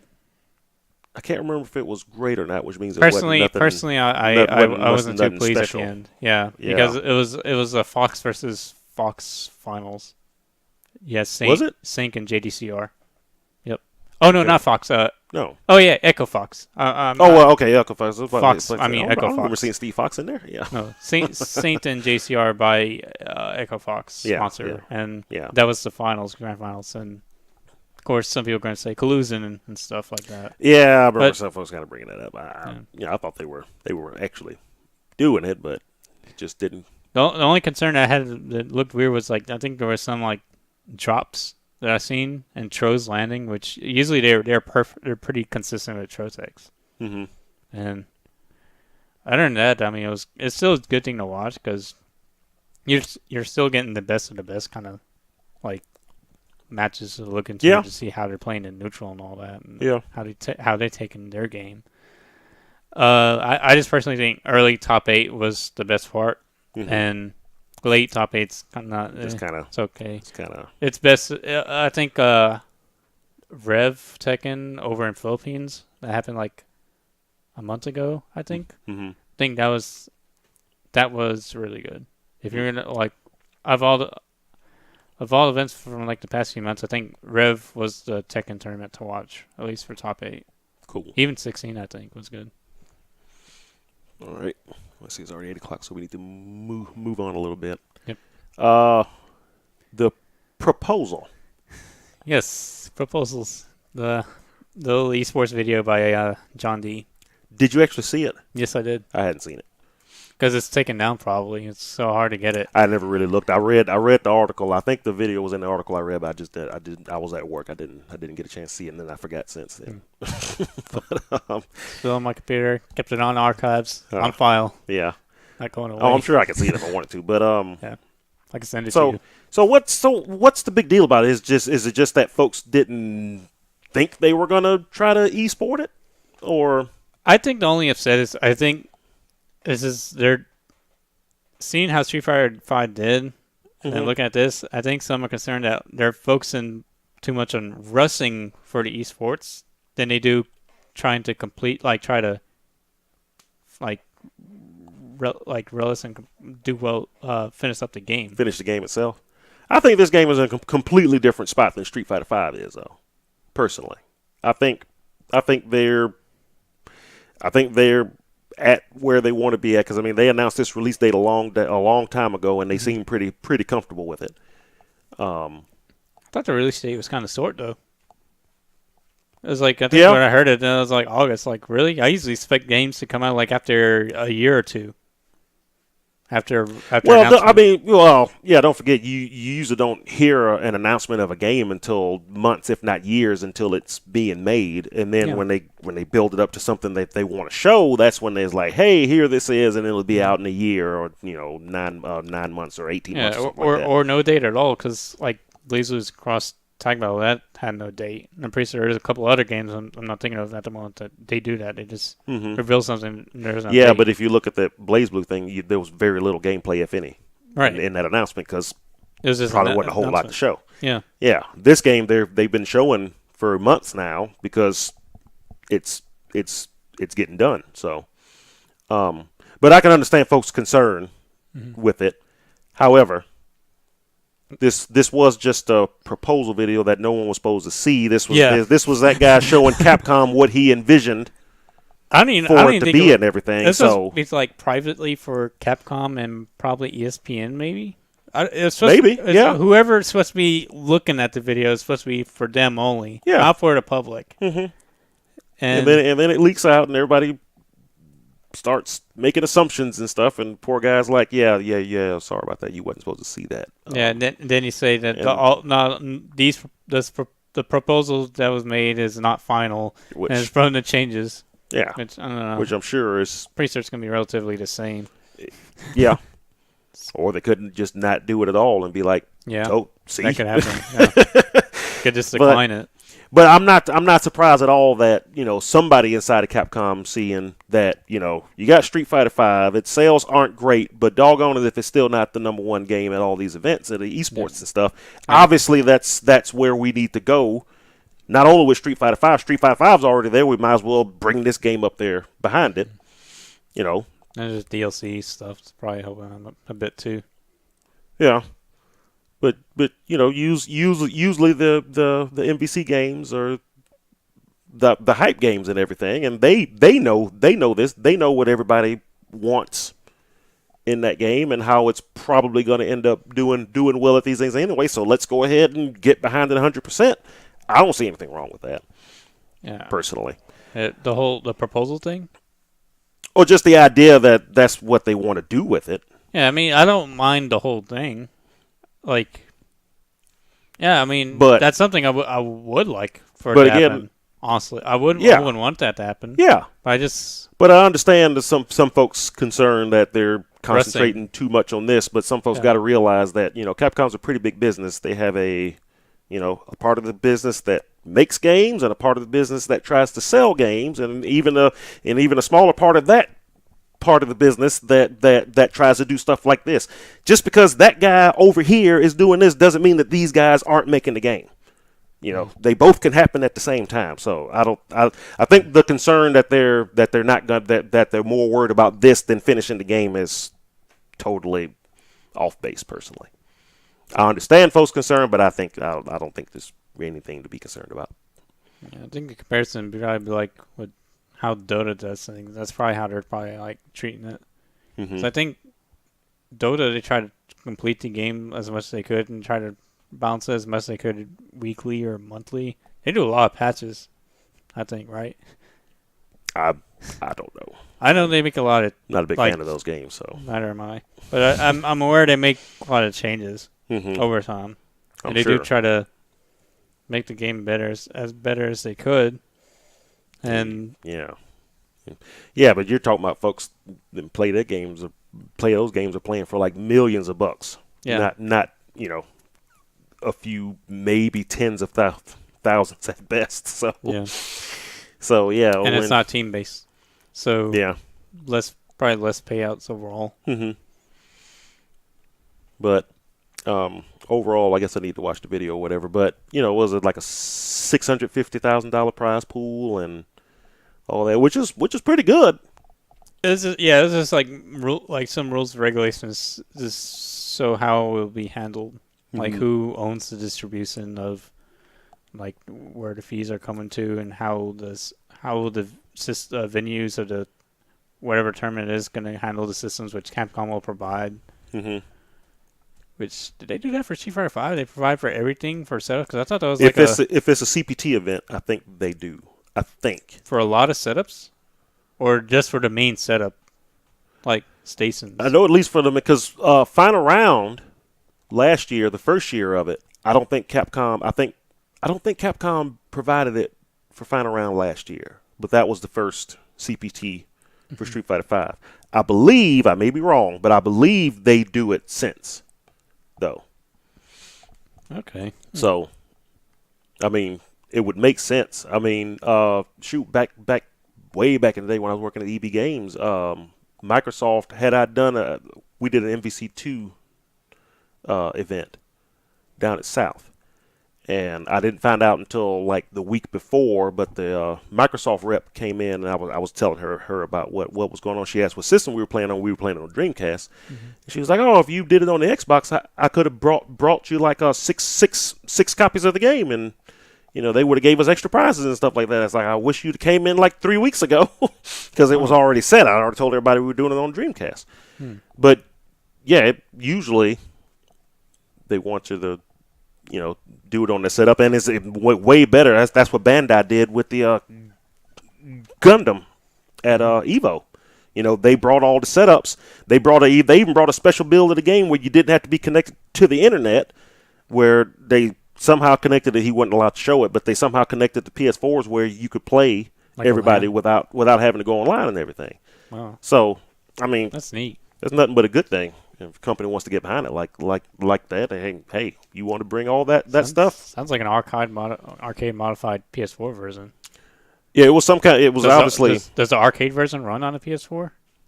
Of Gundam versus? I don't think there is an arcade version of this one. I think this one's only coming out on consoles. Oh, really? Huh. What about the previous game, like in the series? Those were in arcades, yeah. Yeah. If it is, maybe, I don't know. I don't know what system they run on. I know Tekken 7 was. No, Tekken 7 was actually the one defeat I was like, I think based on PC. But yeah, Tekken 6 was PS3. Tekken Tag was also PS3. Modified PS3s. But so, well, that's the whole proposal deal with MVCI. But so you were talking about what James Chen was saying. Yeah. So we can get into that real quick. So it started off, apparently. You were saying he was talking about how R Kappa. Yeah, it was just basically he was streaming about like I think it was like general streaming of like what's going on. Yeah, I think it's his what does he call it? Uncensored. Uncensored. Like yeah. And it just happened like one of the questions given to him in the chat was like, what's his opinion on like R Kappa? And long story short, he from what he's spoken that day, he was saying that they were toxic to the community, and they were kind of like the setting stone of like what what fighting games were probably looking to for some reason. That like some people had this mindset where whatever RCAPA's mindset is, that's how the game's direction will go. Mm-hmm. And because it's such a populated Reddit forum or thread subreddit, I think it's a subreddit. I don't know what they call it in those terms, but it's a pretty popular place for, I guess, for fighting game members to look into as far as Reddit goes. And he's basically saying that for them to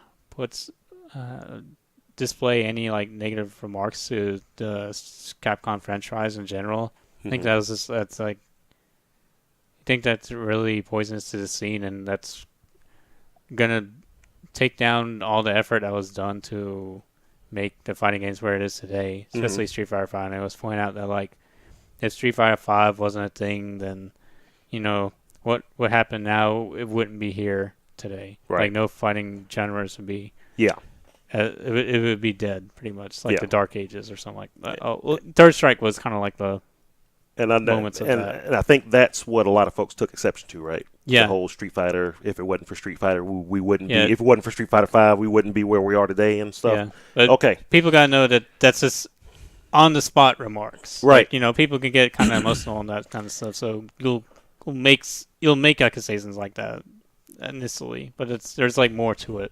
So I actually caught that that episode. I didn't see the Arcapa part. Mm-hmm. The part I caught it was when he was talking about Street Fighter V. Yeah. And I completely understood what he meant. Now, I think this past week he came on and kind of apologized for what he said and kind of tried to clarify it, although he was still holding to that point. Hold his opinion. It was like a sorry but not sorry. Yeah, and what he was saying was, and I agree. For us older folks who were around when Street Fighter, I was telling somebody in Florida, I forgot who I was talking to about this. Back. Younger folks don't understand. Street Fighter 2, when Street Fighter 2 was the biggest thing in the world, it was the biggest thing in the world. It was like the biggest game out there. It didn't look like everything was going to be a fighting game. There was never going to be anything but Street Fighter 2 from here until the end. Mm-hmm. If you were a fighting game fan, obviously that was the beginning of everything, but it was also like, Street Fighter, everything was Street Fighter. Then Street Fighter 2 Turbo came out. Then Super Street Fighter 2 and all of that. And then anybody who grew up in that point, in that era, also had to go through when Street Fighter kind of went away. Fighting games exploded. Samurai Showdown came out, and it was huge. And I remember when there was a time when folks were like, "Oh, Street Fighter doesn't even matter anymore. Samurai Showdown 2 is the best fighting game ever made." And then then Super Street Fighter 2 came out, and oh my God, it's awesome. But some people were like getting into the Mortal Kombat vibe too. Well, yeah. Mortal Kombat was obviously it was huge back then too. But folks my age also remember how quickly it kind of turned. Because then, Street Fighter EX came out, then Street Fighter 3 came out, and just like he said, Street Fighter 3 sucked. And a lot of folks kind of look at 5 the way folks were looking at 3 back then. And it's always the odd-numbered games too. It is kind of, yeah. But I think his fear is, and I understood this, because his fear is that what happened to Street Fighter 3 and then fighting games as a whole is going to happen again if everybody just craps on 5 and doesn't continue to not necessarily support Street Fighter 5, but support, just the whole thing. It's going to go away. Just completely gone. Because I'm sure when folks were just dogging out Street Fighter 3, and just like he said too, in their heads they're thinking, well, I'm just gonna sit here and hate on this game, and they'll fix it in 4. No, Capcom's answer was, okay, we're just not gonna make any more Street Fighters. And I think that's what he's afraid of too.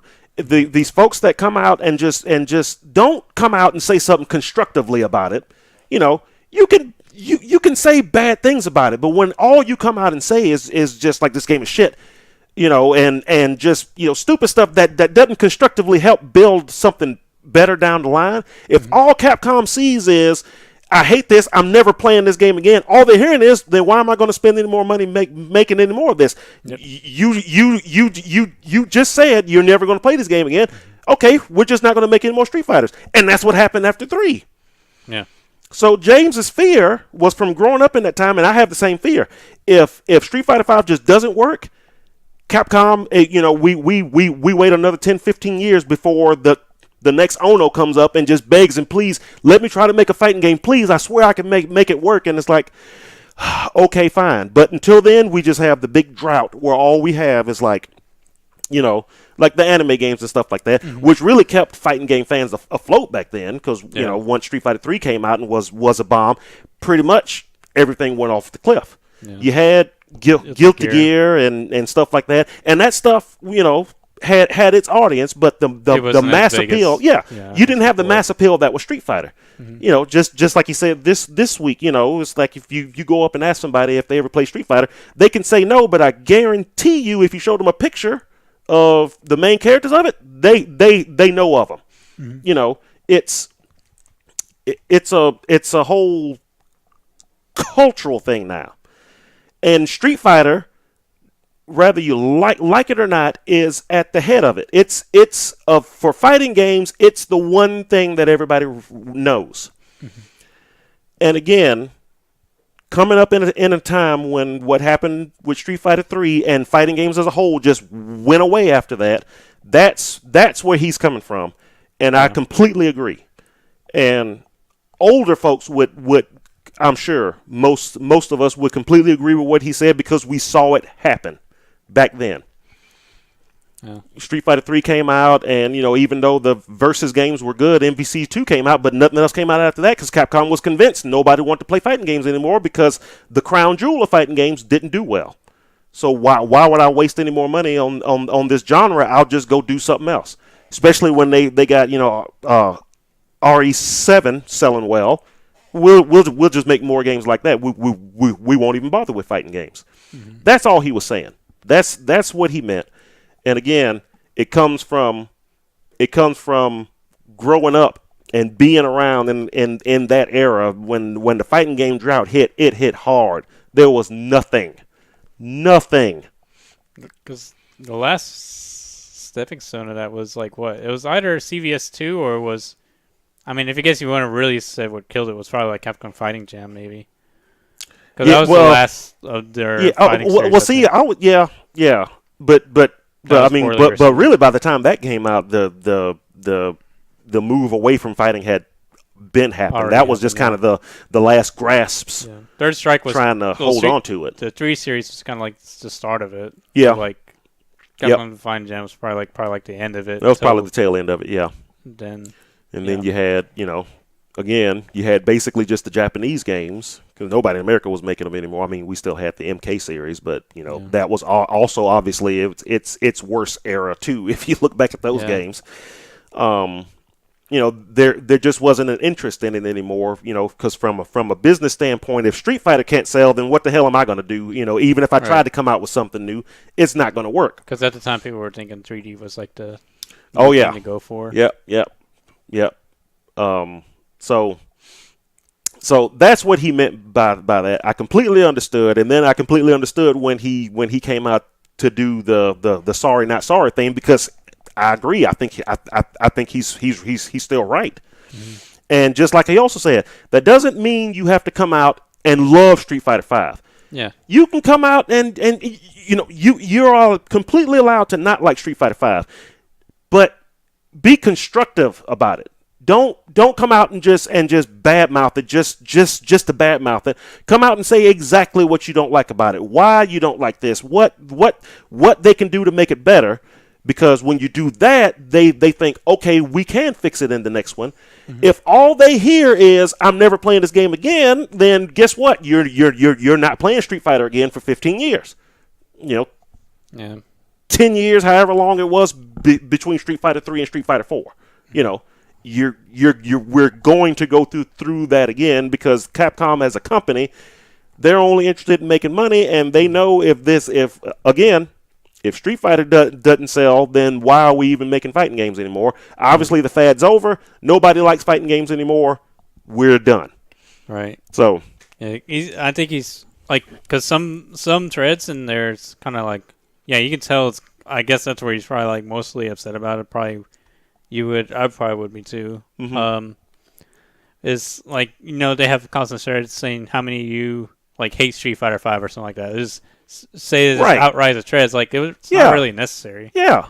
Like, and so why? And Capcom sees this stuff. They aren't saying it, but that they see this stuff. Yeah. Now the PR stuff that are bad, I do feel like they need to be addressed because. I don't like the MVCI thing being leaked public, and I'm pretty sure there's a bunch of other some things like Haters Left Behind and what else? Ibuki's kunai had like a value problem that was not right. I had to point out.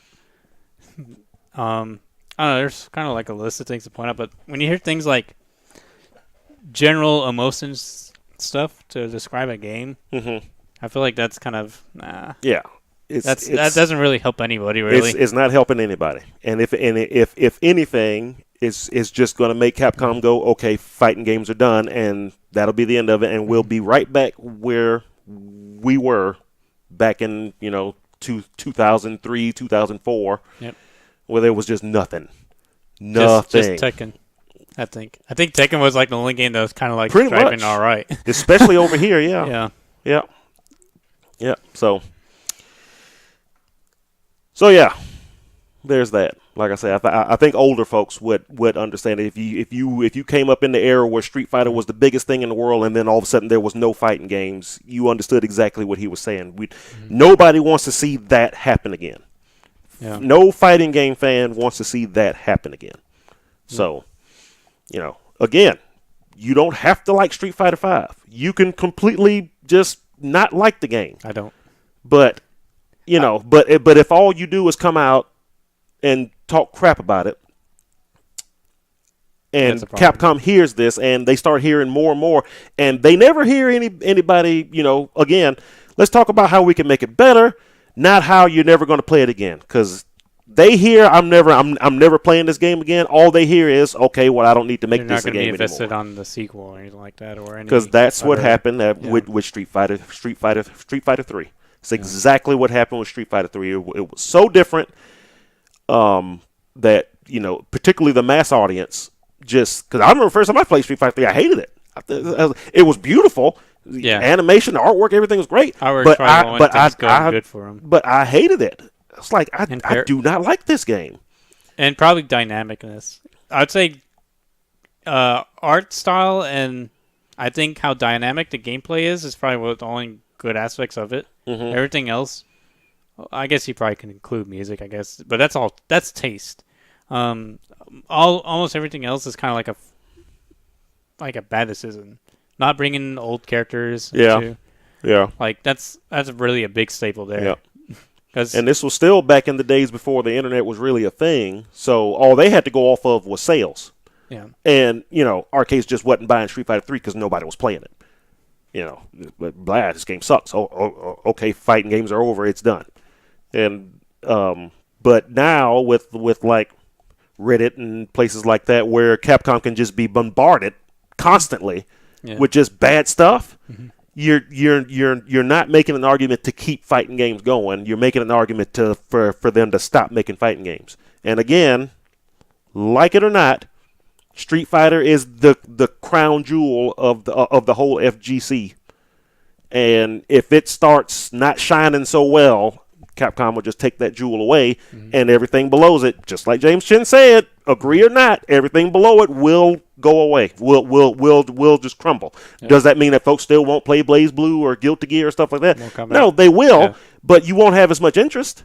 You won't have how many thousands of folks going to CEO anymore. I mean, you'll have 1,000, but you won't have 3, 4, 5, 6 anymore. Yeah, because you won't have not only just the folks coming to play the game, but the folks coming to watch it. And Street Fighter is still the big one. Our event's here. What's the only game everybody shows up to play? Street Fighter. And what's the game everybody hates? Street Fighter. Yeah. I mean, I don't know. I don't know. I blame the media. All I know is that I agree. I completely agree with James Chin. Street Fighter cannot go away. And we're not including sales too. Like general usage. Like Mortal Kombat's pretty high up there in sales. Yeah, yes, it's huge in sales. Audience. Yeah, and Injustice 1 and 2 is the same way. These games are selling like hotcakes, but they're not. You look at their competitive scenes, and they start off huge, and then they shrink down. Yeah, it's not really like something that grows too much, or it hasn't got there yet. I mean, it is good. They're games that more appeal to like more of a mass audience. Yeah, is what it is. Right. And Street Fighter V, one of the big things when it came out, they targeted it so much to more hardcore gamers and competitive folks that when the game comes out and the mass market, all they hear is everything that was wrong with the beta of the game and everything that's wrong with it when it first comes out. So I think they all just kind of did I'll just sit back and wait kind of thing. Yeah. And most of them just waited for the next big thing to come out to start playing it anyway, which I believe was MKX. And they just went over there. They already forgot about Street Fighter V. Well, I'll just go play this MK game. I remember I liked that game back in the day. Oh, this is fun. And then they stopped playing it, but they never come back to Street Fighter V. You mean they come back to Street Fighter V, or? No, I'm talking about like just the casual guy walking down the street who just likes video games and likes fighting ones every now and then. Yeah, they'll kind of like dabble on it, but they don't really focus too much on like the whole community aspect of it. Capcom missed that mass market. That's more of like personal stuff. Like like you don't really go out to meet people or whatever. Just Capcom missed private interest. Capcom missed that mass market sales right up front because of word of mouth. It was a bare bones game. Even folks who might have been interested in it had their friends tell them, "Well, I don't know. It doesn't have doesn't have an arcade mode. It doesn't have this. That doesn't have that." It didn't take long, before the game came out that everybody was just like, "Oh God, don't buy this game." The online didn't work. It didn't have an arcade mode. You can't even do one player versus CPU. If you were just a casual player, why would I buy this game? Yeah, I'm just going to wait until they fix it. But you're also a casual guy, so within 2 months you don't even care anymore, and you moved on to whatever the next game is. So that's what they missed out on Street Fighter V. So now Capcom is just stuck with basically the hardcore players, the guys and the guys that compete, and unfortunately, those are also the guys who are going to be the most critical of the game too. Yep. Yeah. So, because they can tell you exactly what they think is wrong with it. But, again, what James Chen said was right. I completely agree. You got to like it or not. I just don't know what could change. Like, did they need better PR? Well, again, when I didn't see one stupid commercial for Street Fighter V come last Christmas time, I was shocked. Because I just think the general thing is, I think, this is where I might have to agree with like probably like one of the few people there in Reddit or something or SRK threads. I think they're focusing too much on wrestling the whole esports. It's the only thing that's it is what's going to work for the game in terms of like how they're getting their profits in, but I don't know if it's worth it for the mass appeal that they want. No, they gave up on mass appeal, I think. When they didn't advertise it at Christmas last year, when they put the big story mode in and all the extra stuff that was in the game, and they finally put the one player versus CPU mode and everything, even though it still didn't have an arcade mode, they still could have advertised that game to the mass market then. Say, hey, look, we got this big story mode. You can play single player. You can do this. You can play online. When they didn't advertise it, that to me told me that they had given up on trying to sell to the mass market, and they were concentrating completely on the competitive scene of it. Yeah, until they came up with something that they could advertise as something brand new, which is what the whole Super Street Fighter V thing, if it even exists, it probably exists, would be a complete relaunch of the game. Don't worry about this Street Fighter V. That was something completely different. Here's Super Street Fighter V with the arcade mode that apparently is already in the game now. And the worst part is they're still going to get complained at because people are going to bring up the whole, they went against their word from Evo.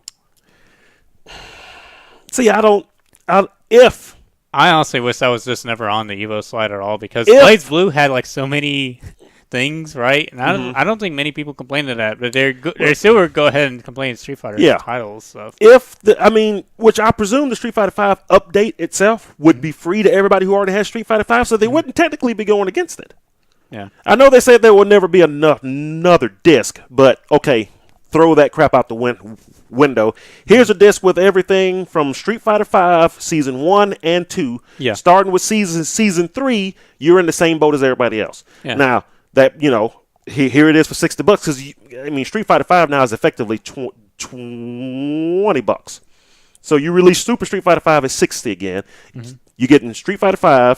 You're getting Street Fighter V, all of the characters. You're not getting their extra costumes. You're not getting any of the extra stages or nothing like that. You still gotta possibly buy all of that stuff if you're a new player coming in. You're getting all the characters, but all the extras you still have to. You still might have to get. They might throw in a couple of stages here and there, and like if you buy the Pro Edition or something like that. I feel like the stages should come in even for the $60. I don't know. Whatever it was for Season 1 and 2. For other folks who, for everybody who had to either grind fight money to buy stages or buy them themselves. I don't know. I'm just saying, as long as the update to add all the extra stuff, the arcade mode, and anything else that they're adding, as long as that's free to everybody else, I think they're fine if they do it. They're not technically. The only thing is, if they release a new disc. Because, if they force everybody to buy a Super Street Fighter V disc and all it really is a Street Fighter V disc and you got to you got to spend the next week downloading all the DLC, that wouldn't be good for anybody. So, yeah, put all that stuff on the disc. Charge $60 for it. Advertise it as if it's a brand new game, and then hopefully get your mass sales at that point. Because everybody's like, hey, a new Street Fighter's coming out, cool. And that's not for us. That's for the video game buyer who remembers back in the day he used to like that Street Fighter game that he used to play on the SNES. So he'd give this one a try. So just hopefully they fix out the other problems with the game too. Yeah. But if they can do that and get 1 or 2 million copies of the game sold, that would be good for everybody. Capcom would see that there is an interest in it. Then they would be more interested in fixing anything wrong, with Street Fighter 6 at that point. But if all they hear, back to James Chen's point, if all they hear is just constant bad, then you're taking away any reason for them to keep the series going. Right. And again, I know folks will get mad, but if Street Fighter goes away, everything below it does fall down a little bit. That's just the way it is. Maybe except Smash, probably. Yeah, Smash would be fine. Smash, I don't know about Tekken. I think Tekken's kind of like their own kind of thing too. Yeah. 3D games. Yeah. Tekken's never been like huge, like in. Again. All these other games have their own audiences and everything. Yeah. But again, instead of 8,000 folks going to CEO, you'll get 2 or 1. Yeah. Because a couple of them actually branch out to other games. Yeah. And now that I think about it, I think some Street Fighter players do end up partaking in Tekken, so that would affect them. Yeah. I think I saw something that said like most Street Fighter players will eventually branch out to other games, but it doesn't necessarily work the other way. Right. If you started off as a Blaze Blue player, you're probably not going to go to Street Fighter. Right. But if you started off as a Street Fighter player, then you'll end up going down to Guilty Gear, Mortal Kombat, Blaze Blue, all that stuff. And again, that jewel at the top feeds everything else. And unfortunately, that's what Street Fighter is. It's the cultural icon that everybody recognizes inside and outside the FGC.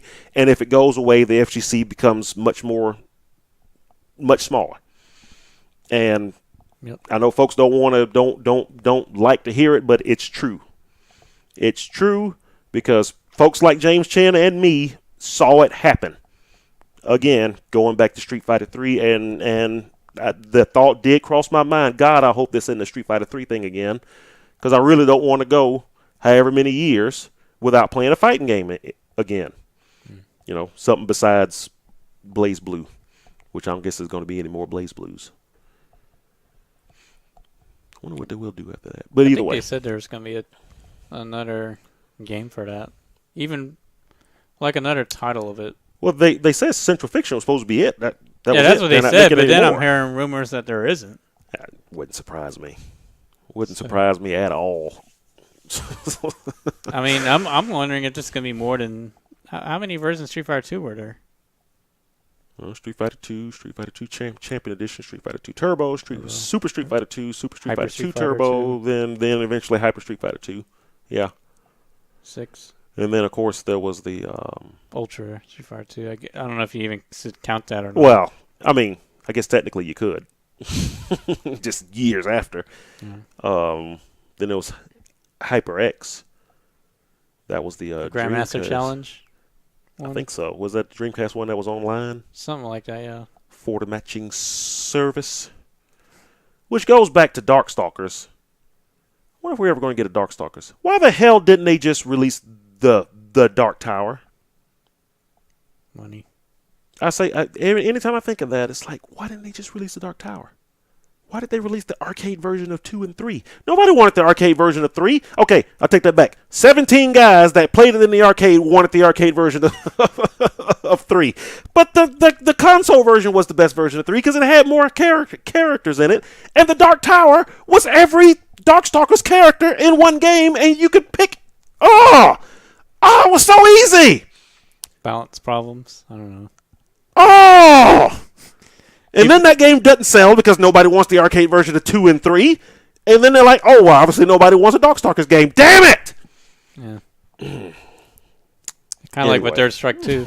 People were so hyped about Third Strike coming to the consoles of 360 and PS3. Yeah. And then it's just Third Strike the arcade version. Like, I mean, there's no like Dark Tower or anything like that where you get every character like a bonus. Mm-hmm. Well, some people... Like me, I would want like a new version of Third Strike. Like, well, yeah. But I mean, okay, so Third Strike was kind of a different story. Most folks would want the arcade version of that. Yeah. Because I mean, there were console versions, but yeah, there was nothing special that separated the console version really from the arcade version, except for the arcade version was a specific thing, and the console versions were not 100% converted from the arcade, so there were little differences here and there. And if you were, a diehard arcade player, particularly for Third Strike, which a lot of folks, particularly in the West Coast, were, then yeah, that's a little bit different. I mean, still, people's gonna still prefer Fightcade or GDPO. Mm-hmm. Well, I mean, yeah, you won't get that anyway. So I heard somebody say, "Oh, well, the Street Fighter collection thing." Yeah. That was like if that actually exists. I was wondering about that because they did say they were going to do something for the 30th anniversary, which is this year. 30th, right? Yeah. Wait. Yeah. Is it 30th or 25th? I think it's 30 because the 25th was the PS3 thing when they released all the alphas and everything. Because I got that box up there. That was for the 25th. Now that was for since Street Fighter 1, not Street Fighter 2.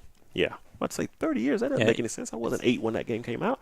But, yeah, when the first one came out, when the original Street Fighter. Mm-hmm. So, the collection... Now, when I first heard about it, it was only going to be... and no one knows if this is true or not anyway. We'll find out. But it was only going to be... what was it? Street Fighter 2. And... I think it was just Street Fighter 2 and Third Strike was the initial thing that came out. Then there's talk that it might be also the Alpha games as well. Well, Street Fighter Alpha 2 Gold and Street Fighter Alpha 3. And doggone it, if that's true, will they please put Street Fighter Alpha 3 Upper in there? I think it's the same thing. Because again... People didn't like the balance changes on it. For some reason. So, yeah, it's like the thing with Darkstalkers. Like there was like a new version with blue life bars, Most people didn't like that version for some reason. But that's worse than Dark Tower, I think, because they still swapped out characters. They didn't really added, like they added, but they still removed characters in the process, so it was no good. Yeah. In this Alpha Upper, I mean, I kind of same opinion as you. I was like, I'm not surprised. Well, no, I'm surprised why it wasn't like shown in tournaments. Like I couldn't find any videos of like HO playing this game. Again, by the time Alpha 3 Upper came out, we were in the fighting game drought again. Nobody cared about fighting games anymore. So, I mean, they did it to try to sell PSPs at the time. I mean, most people were saying it was like they didn't like the bounce of the game. When I looked, I didn't like it because it was on the PS freaking P. Oh yeah, for us, yes. That's what I didn't like about it. I couldn't play it. I wasn't buying a PSP just for that. If I was going to buy a PSP, it would have been for that and the Castlevania collection that came out for it. But that seriously would have been the only 2 games I ever got on the PSP. Yeah. And could you get it in the Dreamcast, though, too? What? Alpha 3 Alpha Upper? 3, yeah. PSP was Upper Max. No. That's when they added, Max, yeah. That's when they added, like, Yun, I think. That's what I'm talking about, yeah. Yun and Ingrid. Young Ingrid and Eagle. Eagle, yeah. And Maki. Maki, yeah. That's the game I'm talking about. Not just Upper. You're right. You're right. Upper was the one you couldn't even find too much footage of like tournaments or anything like that from HO for some reason. Yeah, usually with that, I bet you it's because they might have actually fixed all the broken stuff with the V-isms. I think that's the other thing too. No. People, let's play this one. They like the fun stuff. I guess it's like comparing like I don't know vanilla Street Fighter 4. If it was let out for a long time, I bet, and then something like Super or something will come out. Yeah. Like after like 5 years, people might end up like preferring 4. Going back and playing vanilla, even though the Super had more characters and stuff. That's all. Yeah, but I can do all the fun stuff in the other game. Exactly. There really was not many characters can do it though. It was like only Sagat and Ryu and Seth and Akuma. Yep. I guess Rufus and Balrog too. So, I guess pretty much all for the topics we got. I don't think we got any questions or anything now. So, want to call it there? Because we've been on pretty. I know we started late, but still getting kind of late, and I'm really tired. And so, do it again next month. Sure. Yeah. Whenever it's good. I know I start school this. When does school start? Right for me, it's next week. Next week, okay. On Wednesday. Yeah. So, second Friday in September, we'll go ahead and shoot for like usual, which would take us, I think, 2 weeks out before. So that'd be on the 9th, September 9th, which would be September 8th actually, to do this, which would be about 2 weeks away from Red September, which is September 23rd, which we will be streaming. Hopefully we have internet once we get up there, but yeah, we'll be if we have internet. If we have internet, but either way we'll be capturing it. But that's the next big event that we're doing. I'm still working on trying to do something down here in Mobile before then. We'll see how that goes. But the next thing I can tell you for a fact that we're doing on this channel here is Red September, Hattiesburg, September 23rd. Planned games that I can remember right now: Smash 4, Street Fighter 5. Does Marvel vs. Capcom Infinite come out in time? Yeah. That's gonna be one of the games. I think it comes out that week. Oh wow. Gundam unfortunately comes out the Friday after. Oh. Because I know at least me and probably Devon and Kenny, if he comes, would be in a corner. Yeah, it'd just be the three of us I know Devon playing it. Plays a lot. Yeah, it'd just be the three of us over there playing it in the corner, but whatever. I know those three games for a fact. I don't remember if they're playing Injustice or not. But I know MVCI and Street Fighter and Smash 4 are definitely there. Mm-hmm. So, looking forward to that. Keep up with the Facebook group and the page and everything. If anything comes up that's going to happen in Mobile before then, that's where I'll post it up there. Otherwise, I guess we're going to call it a night here, and we will see you guys next month. Thanks for watching, and see you then.